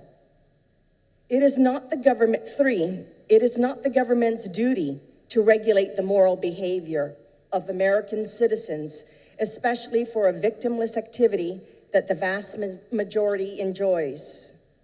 What locals who visit the States don't go to Las Vegas? 4, compulsive gaming is a very serious issue that affects a very small percentage of the U.S. population. The solution to that problem should not be banning gaming for everyone, but rather the government should develop sponsored addiction services for the compulsive problem gamer. This reaches into assisting people with all behavioral addictions for alcohol, drugs, food, sex, juvenile video gamers, and the list can go on. 5, there are many people needing assistance in our society who are dealing with addictive behavior. Creating government-sponsored programs for this small percentage is where this body can best affect real, lasting, and positive change for Guam. 6, the National Council of Responsible Gaming reported researchers found that open gaming, despite easy convenience for accessibility and anonymity, there was no increase in addictive behavior. 7, open gaming has proven to provide an environment that is safe for consumers, adult family members, and players. 8, ban our business and you'll just be ushering in criminal activity, including money laundering and black market gaming sites in homes, in warehouses, or anywhere people can gather secretly. You will have closed up and lost taxable revenue only to create more of the already existing illegal business to operate where players have no recourse or redress if a game malfunctions or cheating occurs. Gaming will not go away. You just drive it underground into the hands of organized crime, unscrupulous individuals, or worse, the collection enforcers of moneylenders and pawnbrokers to losing players. Excuse me.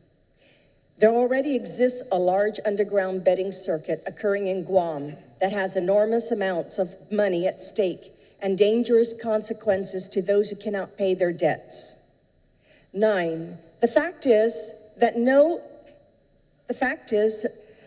expense to the taxpayers of Guam, the technologies used by GMI to safeguard our transaction information creates in real time a clear paper trail and electronic records at the site, making us fully accountable, fully auditable, and transparent should there ever be a dispute or question. This enables us to offer fairness to the player, the game room operator, the machine owner, and the treasurer of Guam. 10, it creates jobs. All jobs create revenues for payroll taxes. There are also a great many ancillary jobs created outside for security, uniform suppliers, cleaners, landlords, maintenance crews, accountants, and by extension, GPA, GTA, Docomo, and many other companies that are our vendors. In truth, if this bill were to pass and destroy the industry, not only will the government lose significant revenue, you will very likely have created an even greater illegal underground gaming activity described above, where people will not operate openly and will deny the government of Guam its fair due. Illegal gaming would flourish while remaining in the shadows and out of the grasp of the Department of Revenue and Taxation, Department of Public Health, the Tourism Fund, the Highway Fund, and the list goes on, and contributes nothing to maintain our island nor improve our community. This is not merely one person or company you will harm. In fact, we are dozens of law-abiding citizens, taxpayers, and people who offer fair amusement to willing adults who enjoy such entertainment. Furthermore, a ban will create one more dangerous environment to our already overburdened men and women in Guam's law enforcement. Again, to reiterate, putting us out of business hurts so many landlords to whom we pay rent, and hurts the public utilities we now pay, and others like supply stores, and again the government to whom we pay very significant taxes and license fees. We collectively employ hundreds of employees as cashiers, security guards, both internally as in-house employees or from an outside contract security company. For many of our employees, this may be a first job, a job to help pay tuition, or a re-entry into the workforce, and provides the means to assist in paying rent or help at home to support their families. They learn rudimental accounting practices, cash handling, business management, responsibilities, and customer service. For the many reasons outlined above, Bill 226 is bad for business, bad for fair and open adult amusement, and bad for Guam. To conclude on a personal note, I am so proud of our staff at eWorld, our next speaker being one, Ryan, next to me, and I wish you could come to know each of them personally, because they are hardworking, salt of the earth men and women who in a tough world are proud to say they have a job, and we're appreciative and proud to have jobs with us. And none of them, not even any former employees of ours that I can think of, had the luxury of saying that they can only think of themselves or work only for themselves. Now we have the pandemic. The world has changed seismically, profoundly, dimensionally, and we're having serious discussions of a possible second worldwide Great Recession, a possible Great Depression, perhaps no jobs available for years. So I humbly ask you, Mr. Chairman, and my esteemed senators, to please consider the impact of Bill 226 on our 300 plus workers, their 300 plus families multiplied. Thank you. Thank you. Thank you, Ms. Bertalio. We have Mr. Ryan Costo. Sir. Hello, my name is Ryan Cousteau. I am an employee of the eWorld Game Room, and I am here to give my own personal testimony. I am a resident of Jonia, a 2014 graduate of Southern High School, and an education major at the University of Guam. Prior to going to UOG, I graduated from the Guam Community College and received my associate's degree in elementary education. I have worked as a part-time cashier for eWorld Game Room in Mungi, Laos since August of 2015. Being a game room attendant cashier is a great job for college students for many reasons. The main one being that I was able to schedule work shifts around my class schedule and even get some work done while on the job. But there is more to my story. When I'm not in school or at work, I am committed to promoting positive messages for and about the Micronesian community in Guam. I have taken my love for the sport of basketball and used it to organize small tournaments for the Micronesian community, and in a way use that opportunity to bring our community together, to not only engage with one another, but also build relationships that I'm sure would last a lifetime. Having observed and learned from the owners of eWorld on what it takes to successfully run a small business, I decided I wanted to start a business of my own. With their support and encouragement, I have decided to start my own home-based business, which is customizing merchandise, which includes shirts, hoodies, hats, stickers, and even started printing on some face masks. When I applied at the game room, I had already worked at a gas station and a fast food restaurant, and I figured that it would just be another minimum wage job, but I was wrong. It has turned out to be so much more than that. I have learned new skills I feel I've applied to my daily life, all learned while on the job. And as a bonus, I have earned incentive and holiday additional pay on top of my regular wages that have helped me pay for college. Being at eWorld, I have been exposed to a world of business, entrepreneurship, and customer service unlike that in any of my other jobs. And all of this, as I mentioned earlier, has also allowed me to follow my passion to help and give back to the community. We just returned to work 9 days ago on July 20th.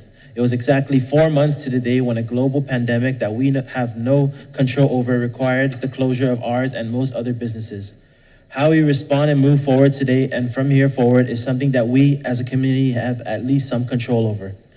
I mean no disrespect to the author of this legislation, members of this community, or any member of the 35th Guam Legislature.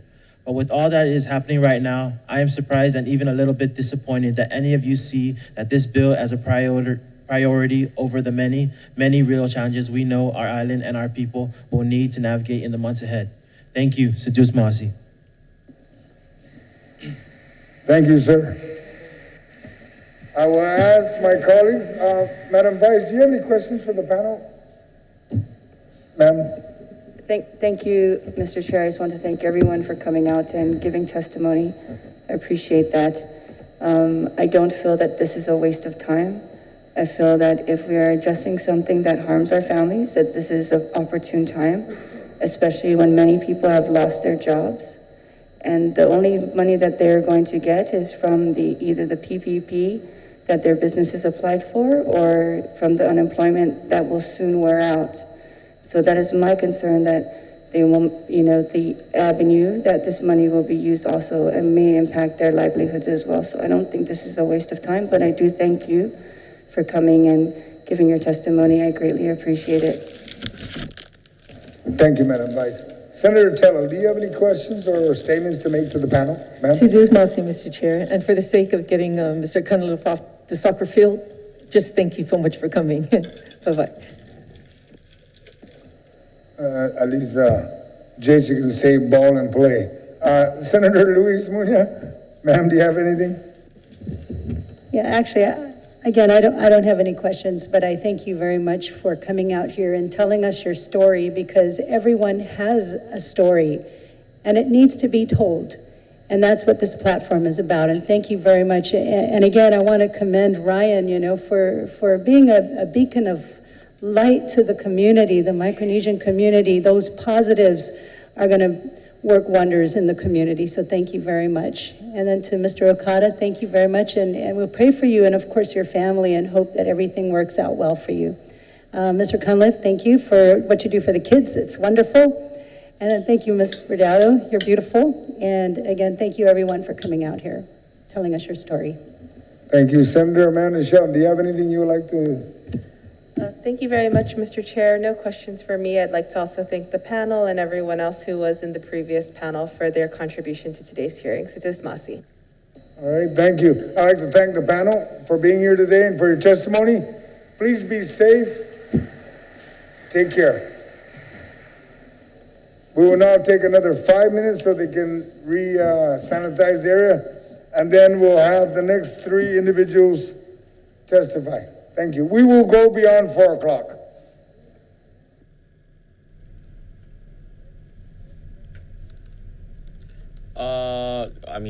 It was just the same comments, just a bunch of BS from the gaming industry.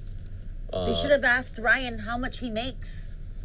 Just a bunch of boohoo. Us game room owners not going to be able to make money anymore, and that's fine. It's their livelihood. No one can blame them for protecting their livelihood, but to downplay the effect that these game rooms have had on hundreds, maybe even thousands of people's lives, that's not right. And I would have asked Mr. Okada, how was his, when he was going through his episodes of mental illness. I don't want to know about now, where he's at now. I want to know about when he was, what happened in those days. You mean, did he go to the game room Yeah. and did it Yeah. affect him in a bad Yeah. way? Let's be honest. You want to be real? Let's be real. I'm happy he got it together, you know? But let's be honest. Well, so his family owns several of these game rooms. Yes. I think they're the second largest of the owners, right? Suganata. Yeah. Yeah. They have the ones in Agate, in Dededo, Barragata, right? Yeah. Yeah. And you know, like all of these families, they're very politically connected, to this administration, the former administration. I mean, that's just all politically connected.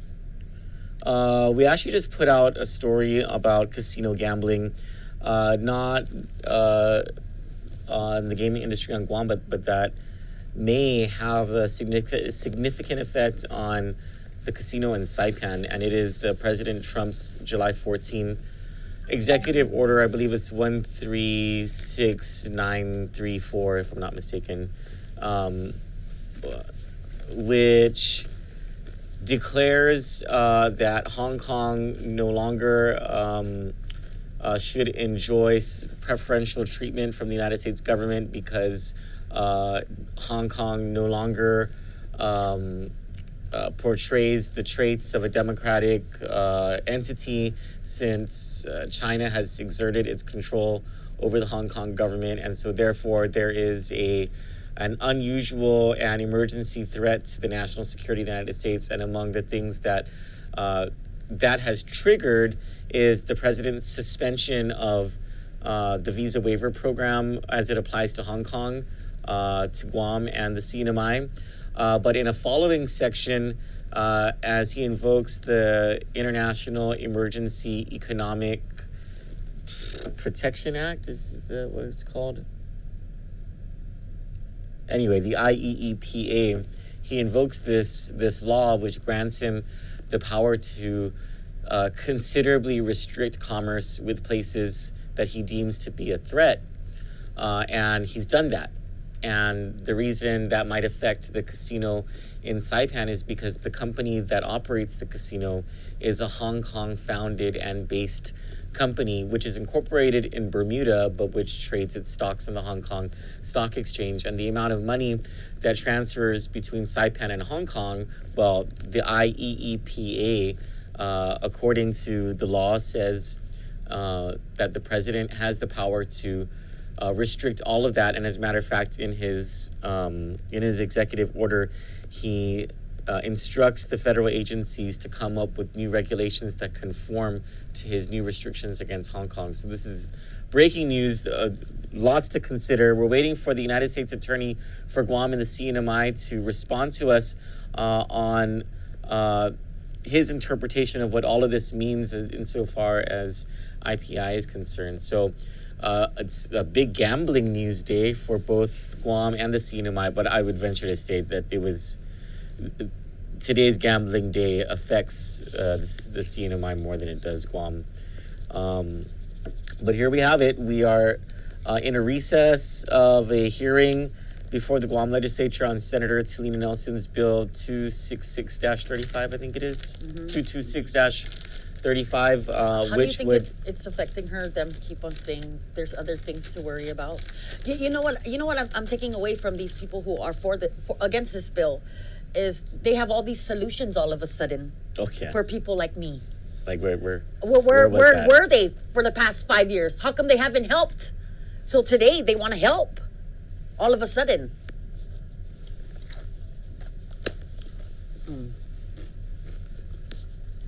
I don't know. A lot of people are commenting. You want to read their comments? Sure. People are gonna end up.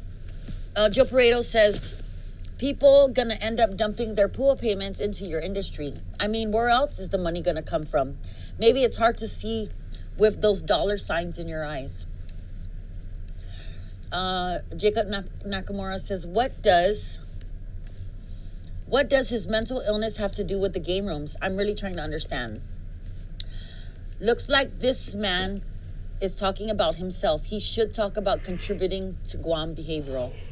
They said it a couple of times that they have solutions, but they only have solutions today. I don't know where these solutions. Jacob says, so maybe the lack of psychologists can be brought up in a hearing with the stray dogs and trash problems. Can we get back to the game rooms? A businessman talking about his self-pity life. Martino Cruz says, if Guam doesn't have the resources to address mental issues, then shut it down. Preventive measure first before implementation. Stacy says, oh shoot, I just lost it. Stephen Blake says, when you pay to play and you win, do they pay out cash? If they do, then it's gambling, Baba gambling. Joe Pareto says, I guess we're going to wait for an epidemic of gambling stray dogs who dump trash on the side of the road for this bill to pass.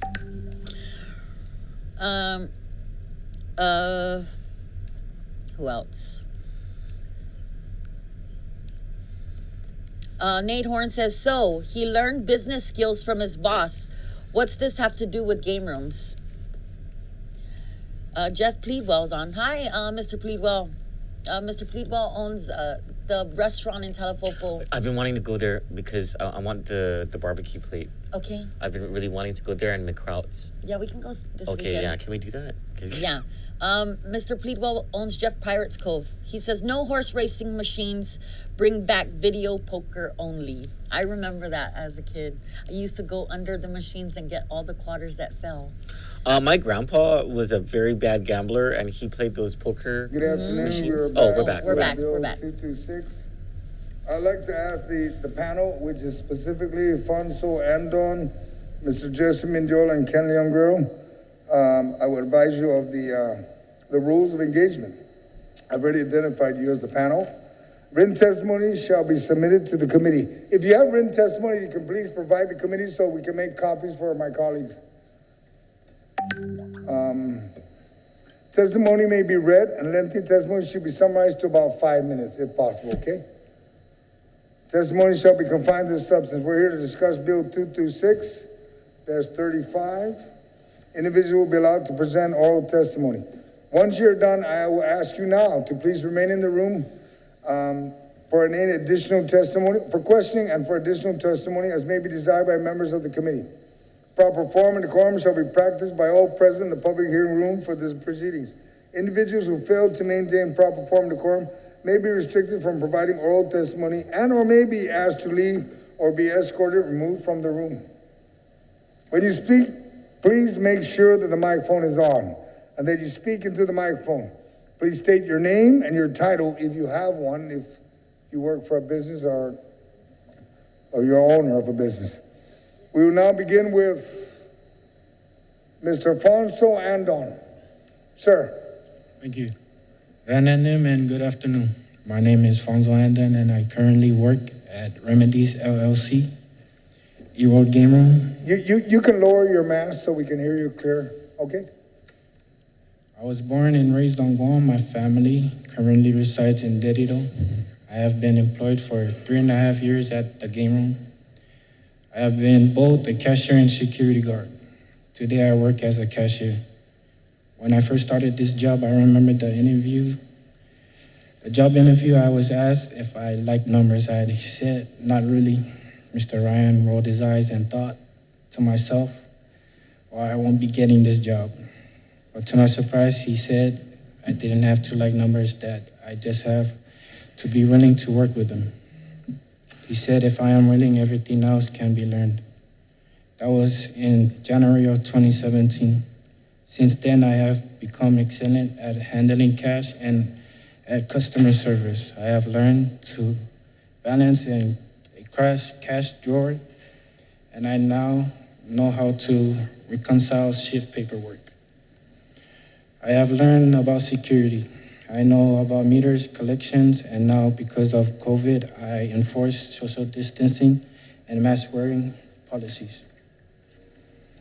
I have been tasked with responsibilities and decision-making authority that I have never had in any other job before. I have steady employment, and I have earned raises and performance bonuses.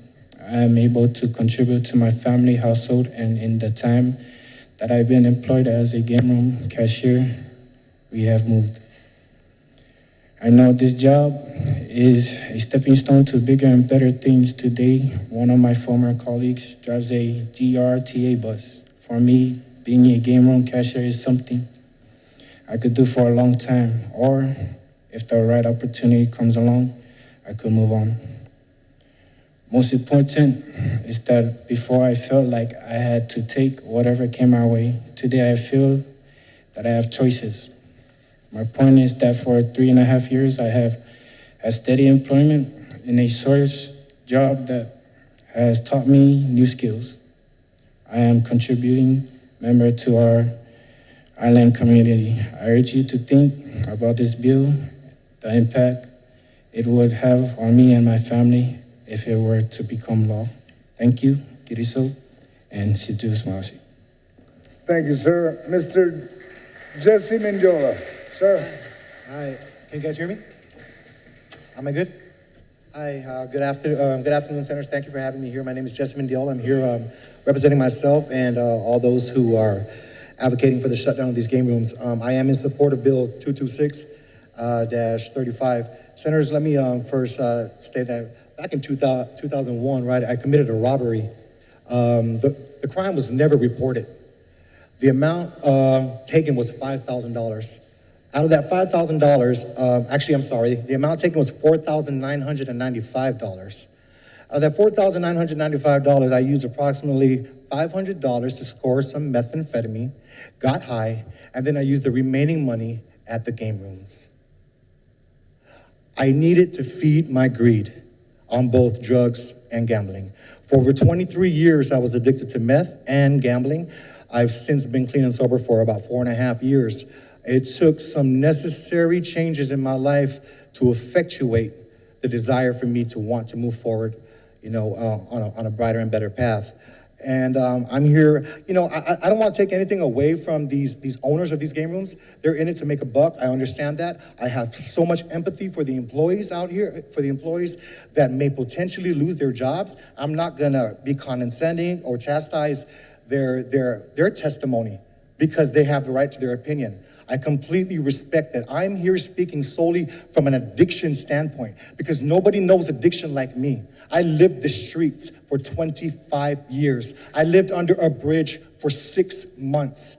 I was in and out of prison for most of my adult life before I finally got sent off to federal prison on a 3.5-year bid, and then I did local time in and out nonstop, all as a result of my addiction to gambling and drugs.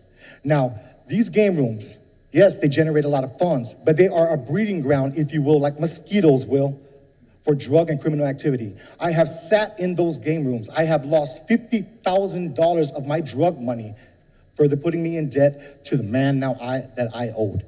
What I ended up doing, I sell more drugs at the game rooms, and I put the money from the drugs right into the machines. The Guam Police Department is already having a tough enough time with the meth epidemic on this island. To add a gambling epidemic or a gambling addiction will only further deplete their resources. It will create and enable more addicts and allow the family and loved ones of those addicts to be collateral damage in the wake of their destruction. I personally caused damage to my family by my actions. I hear a lot of ignorance the past hour and a half. I'm not going to take away from what they're saying, but I hear a lot of ignorance, a lot of uneducated people when it comes to addiction. For the Lighthouse Recovery Center director to tell me to go to college and get my degree because we need you in the field, that's something I want to do. And that's something I'm going to do because I'm going to help those addicts out there who are suffering from both drugs and gambling. Yes, there is no denying. I'm not here to deny the fact that these game rooms generate a huge revenue for the island. I'm here to amplify the souls of the people that it's stealing from. And that's my purpose here. I am against these game rooms for the simple fact that I would like to see the crime statistics from the inception of this pandemic up until this point and see how many robberies have decreased. I have robbed game rooms myself. I was arrested for it, and I was incarcerated for it.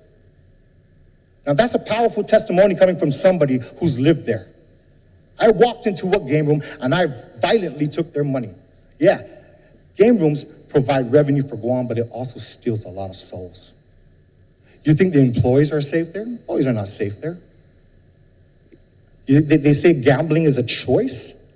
In the beginning, it's a choice. In the beginning, it's a choice. Over time, you know what they're targeting? They're targeting the impoverished, the people in poverty. Because if they had restrictions, let's say hypothetically speaking, you put $300 cap to enter that game room, then only serious people will enter that game room and play. But by taking the last few dollars of somebody who's gonna hit it big, I've seen people lose their houses. I've seen marriages. Oh, that person that I robbed, that $4,995, that was the mother of my kids. She left me immediately after that. And by far, that was probably the best decision she's ever made, because it took another 18 years for me to get my act together. You know, so the byproduct of these game rooms, it's a cascading effect. Yes, it's a domino effect, right? If you shut down these game rooms, there's going to be a lot of revenue loss. But think of how many people will no longer be controlled by their vice. It's like the game room is the dealer, and I'm the addict. It's the same theory when I was a drug dealer, and I'm dangling a half a gram in front of an addict. I didn't care for them. I wanted their money. I could justify I got to pay my rent, I got to pay my bills, my power. But the fact of the matter is I was complicit in their addiction. I've gotten people who never used meth to use meth. So to get people who've never gambled to gamble, that's a path on destruction right there. You know, like I said, I apologized to this young man right when we sat down, because I told him this has nothing, I have nothing personal against him. Just like I have nothing personal against all those people out there. I went to Johnny Koo and I said, my testimony is nothing against you. I want to target the addiction. If you guys want to have game rooms, have stricter limitations in place. More accountability. Make the logo of these game rooms Scotch-taped so it's so transparent we can see where every single dime is going. And it makes it so difficult for people to enter there with their last few dollars out of their pockets and then go home to what? Their kids starving? I've left my children in the car for 2 hours while I was at that game room. That's nothing compared to mothers I've seen leave their kids in their car for 8 hours. If these game room attendants really did care about the people, they would put limitations on their time there. Yes, we like your money, but you know what I like more? I like the fact that you go home to your family more. You came in, you spent $300, man. Hey, go home. Go home. But no, there's no wherewithal for them to keep on giving us. Keep on giving us. It's greed.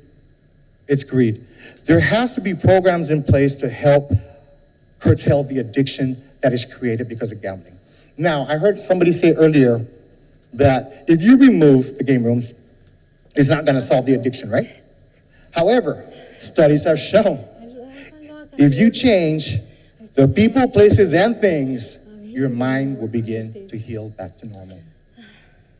Your mind will begin to heal. So if habit is formed that I go to these game rooms all the time, and then suddenly they're gone, I'm going to find something else to do to occupy my time, right? Perhaps I'm going to create a different vice. And now I could go fishing, which can become an addiction. There are so many things that can become an addiction. Shopping on Amazon can become an addiction. However, one does not know the consequences that they are getting themselves into, because there's collateral damage with their family. I think I cared about my mother I stole from my mother. I stole from my mother to go to the game room. And this was LG's game room. Excuse me, my mouth is dry.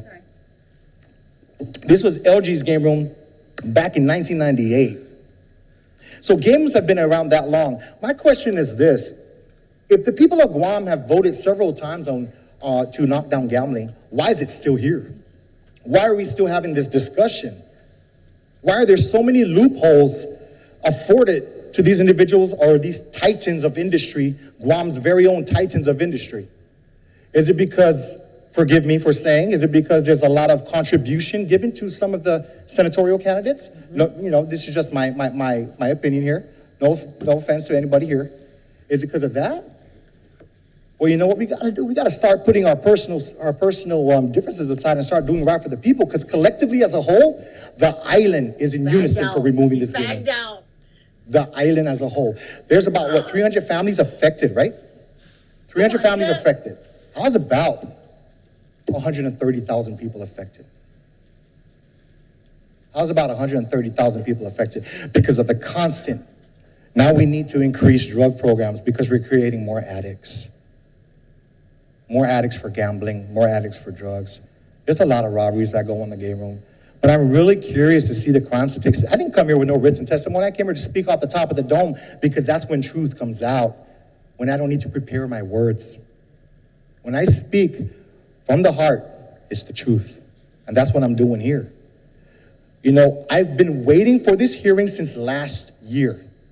It's just disappointing that this hearing had to come out at the time of this pandemic. And that is allowing people to use this pandemic as a crutch to ride on. Well, you know what? If we're going to get rid of these game rooms, let's implement a timeline to shut these game rooms down so people can segue and the government can find other avenues and resources or revenues to generate the funds that these game rooms do provide. If this bill does pass, I would like to change. Hold on real quick. Let me just look for that. That's why, Mr. Minjola, it's best when you bring it prepared so that you This don't is not a have to- prepared statement. This is not a Okay, prepared statement. only because we're running out of time. so we Finally, want to wrap it up. I would like to avoid the ambiguity and you should. I recommend that the language in 97-102B, 10 GAR be repealed, as this is the language which authorizes the Liberty, Symbolics, Match Plan gaming devices along with the gaming fee. While this may impact GMH as the revenue from this fee is appropriated, Bill 226 defeats its objectives if this language creates a loophole to allow these devices in operation. The Attorney General of Guam has already shut down the Liberty and the match play and all that stuff. What we got to do now is shut down the horse races. We got to shut down the horse races. We got to return these loved ones to their families, Senator. We got to return these loved ones to their family. We got to put money back in their pockets. I've gambled away my rent. It wasn't my choice.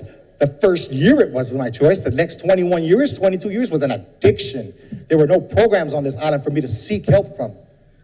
There's Alcoholics Anonymous, they got Narcotics Anonymous, they have rehabilitation for drugs, but not one rehabilitation for gambling. So you know what? Hey, that's a niche that they're gonna tap into. We need to identify and recognize that gambling is an issue on this island. It is a dang issue on this island, and it needs to be addressed. If the people, like I said, if the people voted it down before, why are we still here? I don't mean no disrespect to my tone of voice. I come to you and, I give you the respect for the position that you all hold, but I'm speaking my mind. I'm speaking it curt, and I'm speaking it truthful. Thank you. Thank you. Mr. Leon.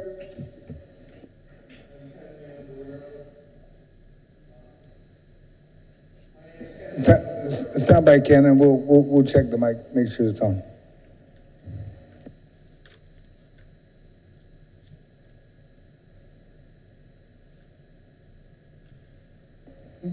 Talk in the mic and see if it works.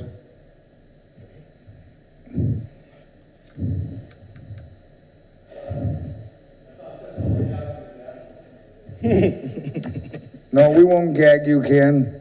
Every time you come in, we allow you to speak. My name is Ken Leon Guerrero. I'm here as a private citizen. This is, I think, about the third or fourth time I've been here testifying in support of bills against gambling and against bills in support of gambling. Earlier, we've had a number of people talk about how the people of Guam time and time again have voted against gambling. And contrary to what some of the other speakers said, gaming and gambling are the same thing. I lived in Nevada for 8 years. I could live in Nevada for 8 years because I am not a gambling addict. But every year around November, the Sheriff's County and Washoe County would begin what they called the homeless patrol. And they would go along the banks of the Truckee River and move hundreds of families that had lost everything and ended up on the banks of the Truckee River before the winter came. Now, there's a dirty little secret in Nevada. The social cost of gambling are borne on the backs of the taxpayers and citizens in the cities where the gamblers come from. When I lived in Nevada, it was every day would we see caravans of chartered buses. We would see a train that came up every day from San Francisco and Sacramento, bringing thousands of gamblers a day to Reno, Nevada. And the majority of these gamblers were senior citizens or people on welfare, people unemployed. And they would bring them to Reno, Nevada, and the draw was 2 tickets, one for breakfast or lunch, or one for lunch or dinner at the hotel.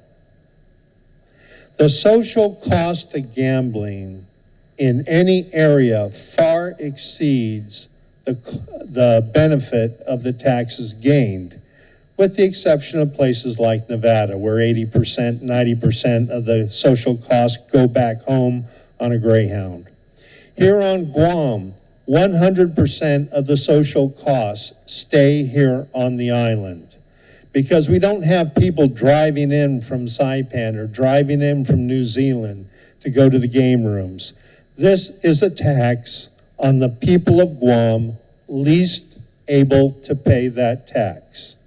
People who are in low wage, minimum paid jobs, many holding 2 or 3 jobs, and a lot of them get started gambling in an effort to try to get ahead, only to fall farther and farther behind. Now, I saw an interesting documentary on gambling where they had all these economists try to put together the social cost, and they came up with a number.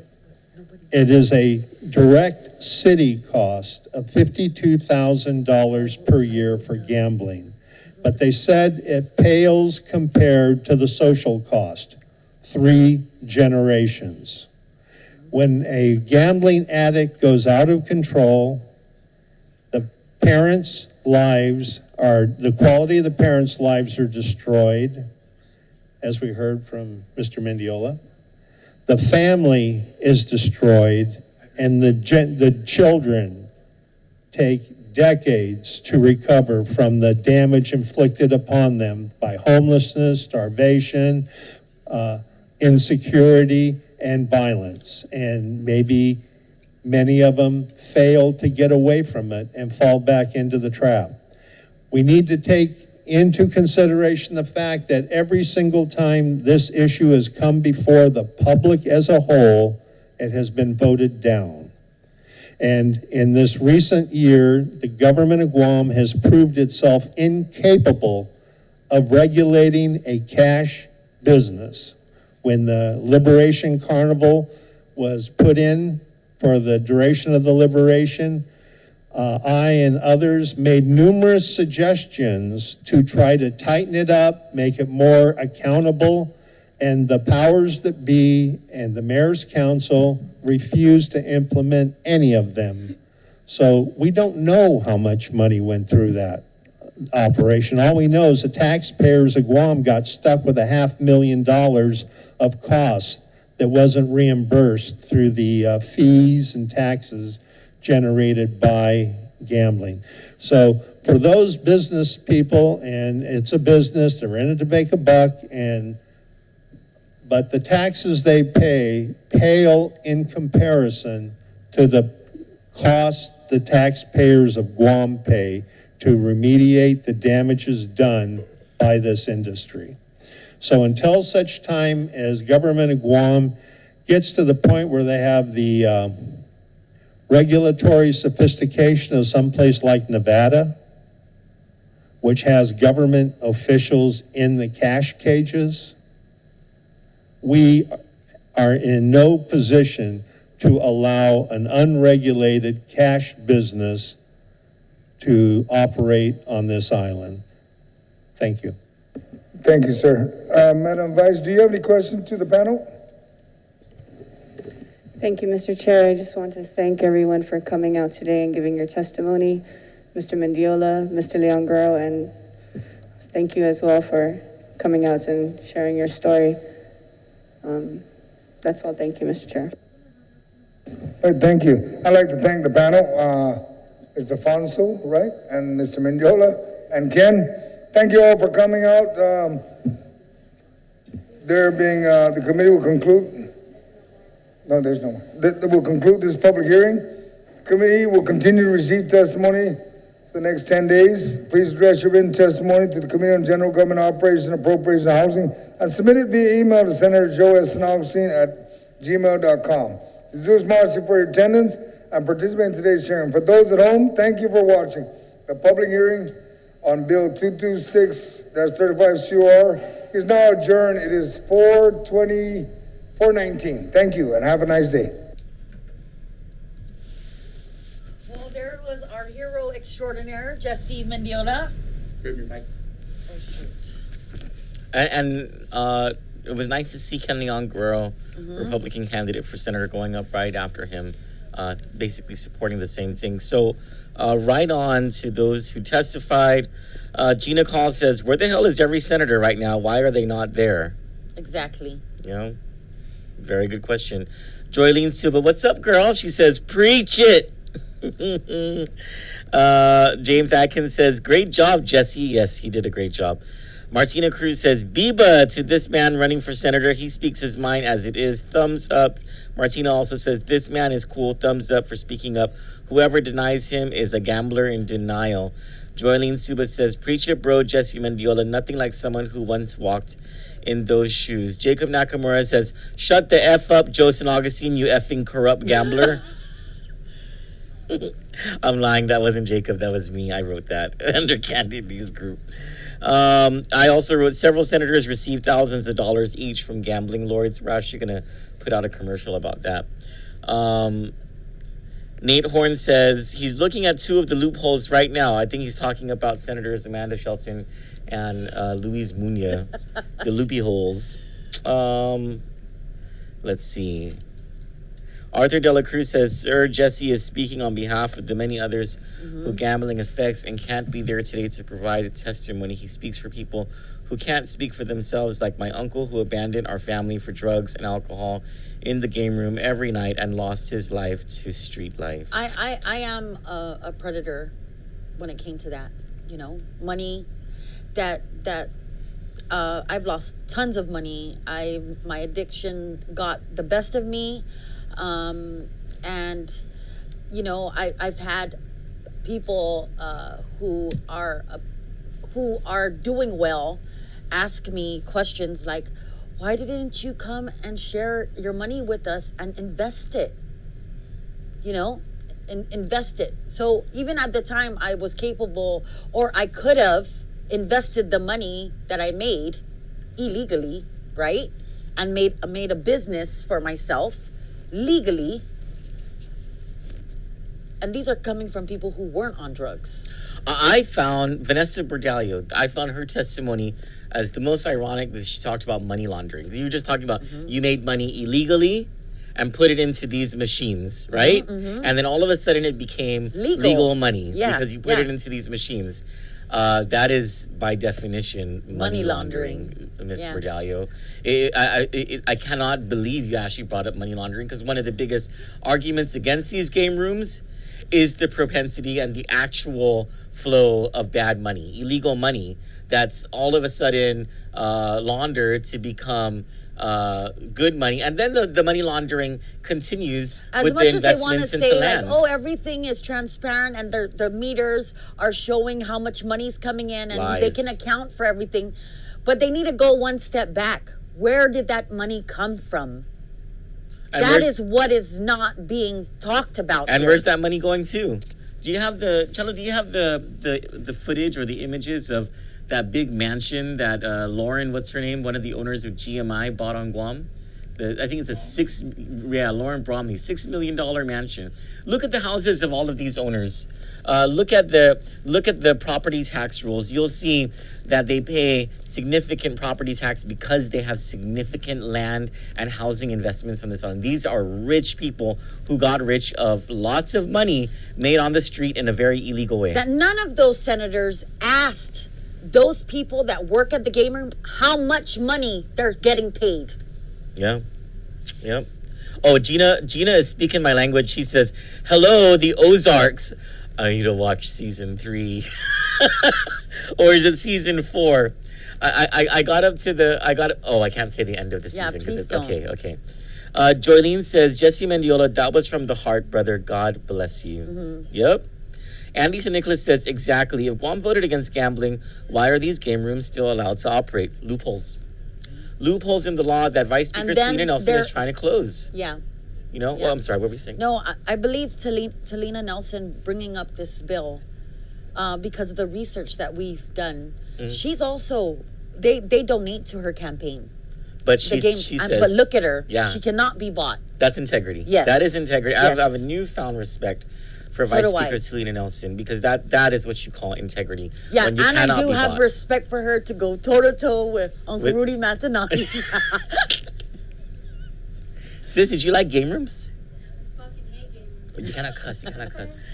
You hate game rooms? No, but you don't like gambling on those Liberty machines?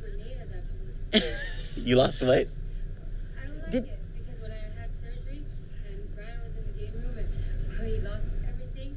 Oh, okay. So you're a victim You're of a gambling. victim of gambling. Okay. There are a lot of He victims found of it. gambling. He found whatever. Oh, Lauren Bromley's house. Let's show the people what gambling. Oh, look at that. That is all on the back, off the backs of... What Jesse said, poor people. Uh-huh. This is in, what's the name Talaverde. of that? Talaverde, there you go. Don't mind how shoddy this looks. I made this on... Oh, you Keynote. did? Yeah. You did? That's why it doesn't look professional. But look how pretty that house is. Nice. Yeah, gambling dollars at work. And this is not it would be nice if they made that like a gambling addiction rehab center or something like that, but it's not. You know what also got me? All these people testifying against this bill. Today they have solutions. But where were the solutions for the last 15 years? Right. Yeah. So they can say all they want about whatever. I think reasonable people will understand that this is a good bill. There are no actual reasons to keep this gambling industry active and thriving on this island. And one of the things that I hated most was the argument. Well, we have this, but look, there's all this other illegal gambling. They're talking about the poker houses, right? They would. But with those poker houses, as I understand them to operate, you have to be invited, number one. Number two, there are certain members of the Guam Legislature who are invited to these poker houses. Number three, if you're invited, it means you have a lot of money. And if you're invited, you have some kind of street cred. You have some kind of street cred, Yeah. and it's only for a few hours, and then the house closes. It is nowhere near it brings nowhere near the destruction of these game rooms. That's for sure. How will senators act on this bill? It's with Joseph Augustine's committee, which tells you something else. Someone asked, one of the senators messaged, where are the people who are going to testify against this? I said, Jesse Mendiola is going to testify. This was right before Jesse came on. I go, Jesse Mendiola is there to testify. He rushed over from work because he and others who would have testified didn't know about this hearing. Well, who sends out the invitations for these hearings? The chairman of the committee hosting the hearing. Who's the chairman of the committee? Joe Liberty Game San Augustine. Joe 3 Buttons San Augustine, the chairman of the hearing. Joe, quit slamming the buttons, San Augustine.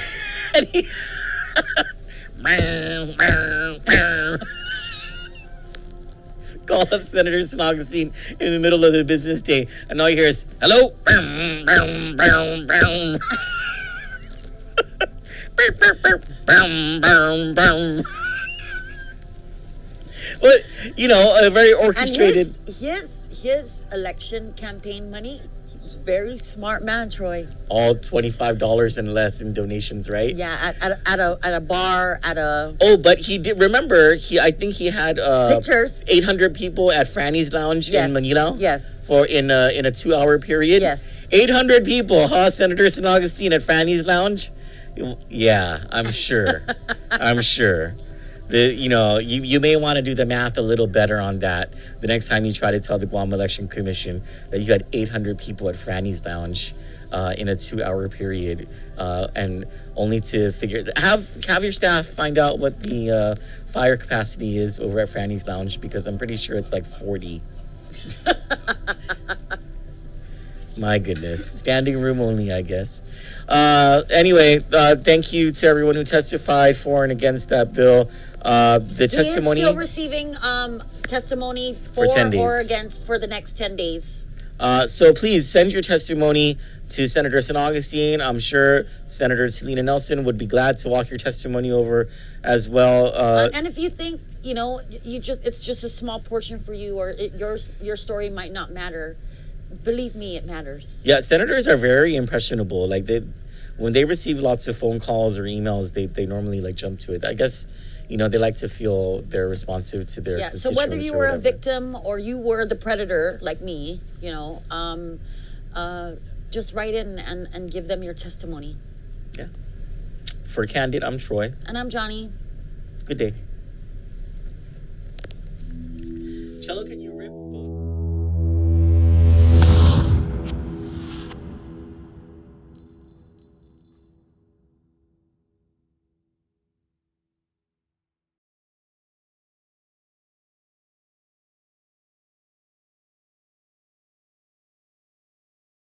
Hafa Guam is Congressman Nicholas. I wanted to provide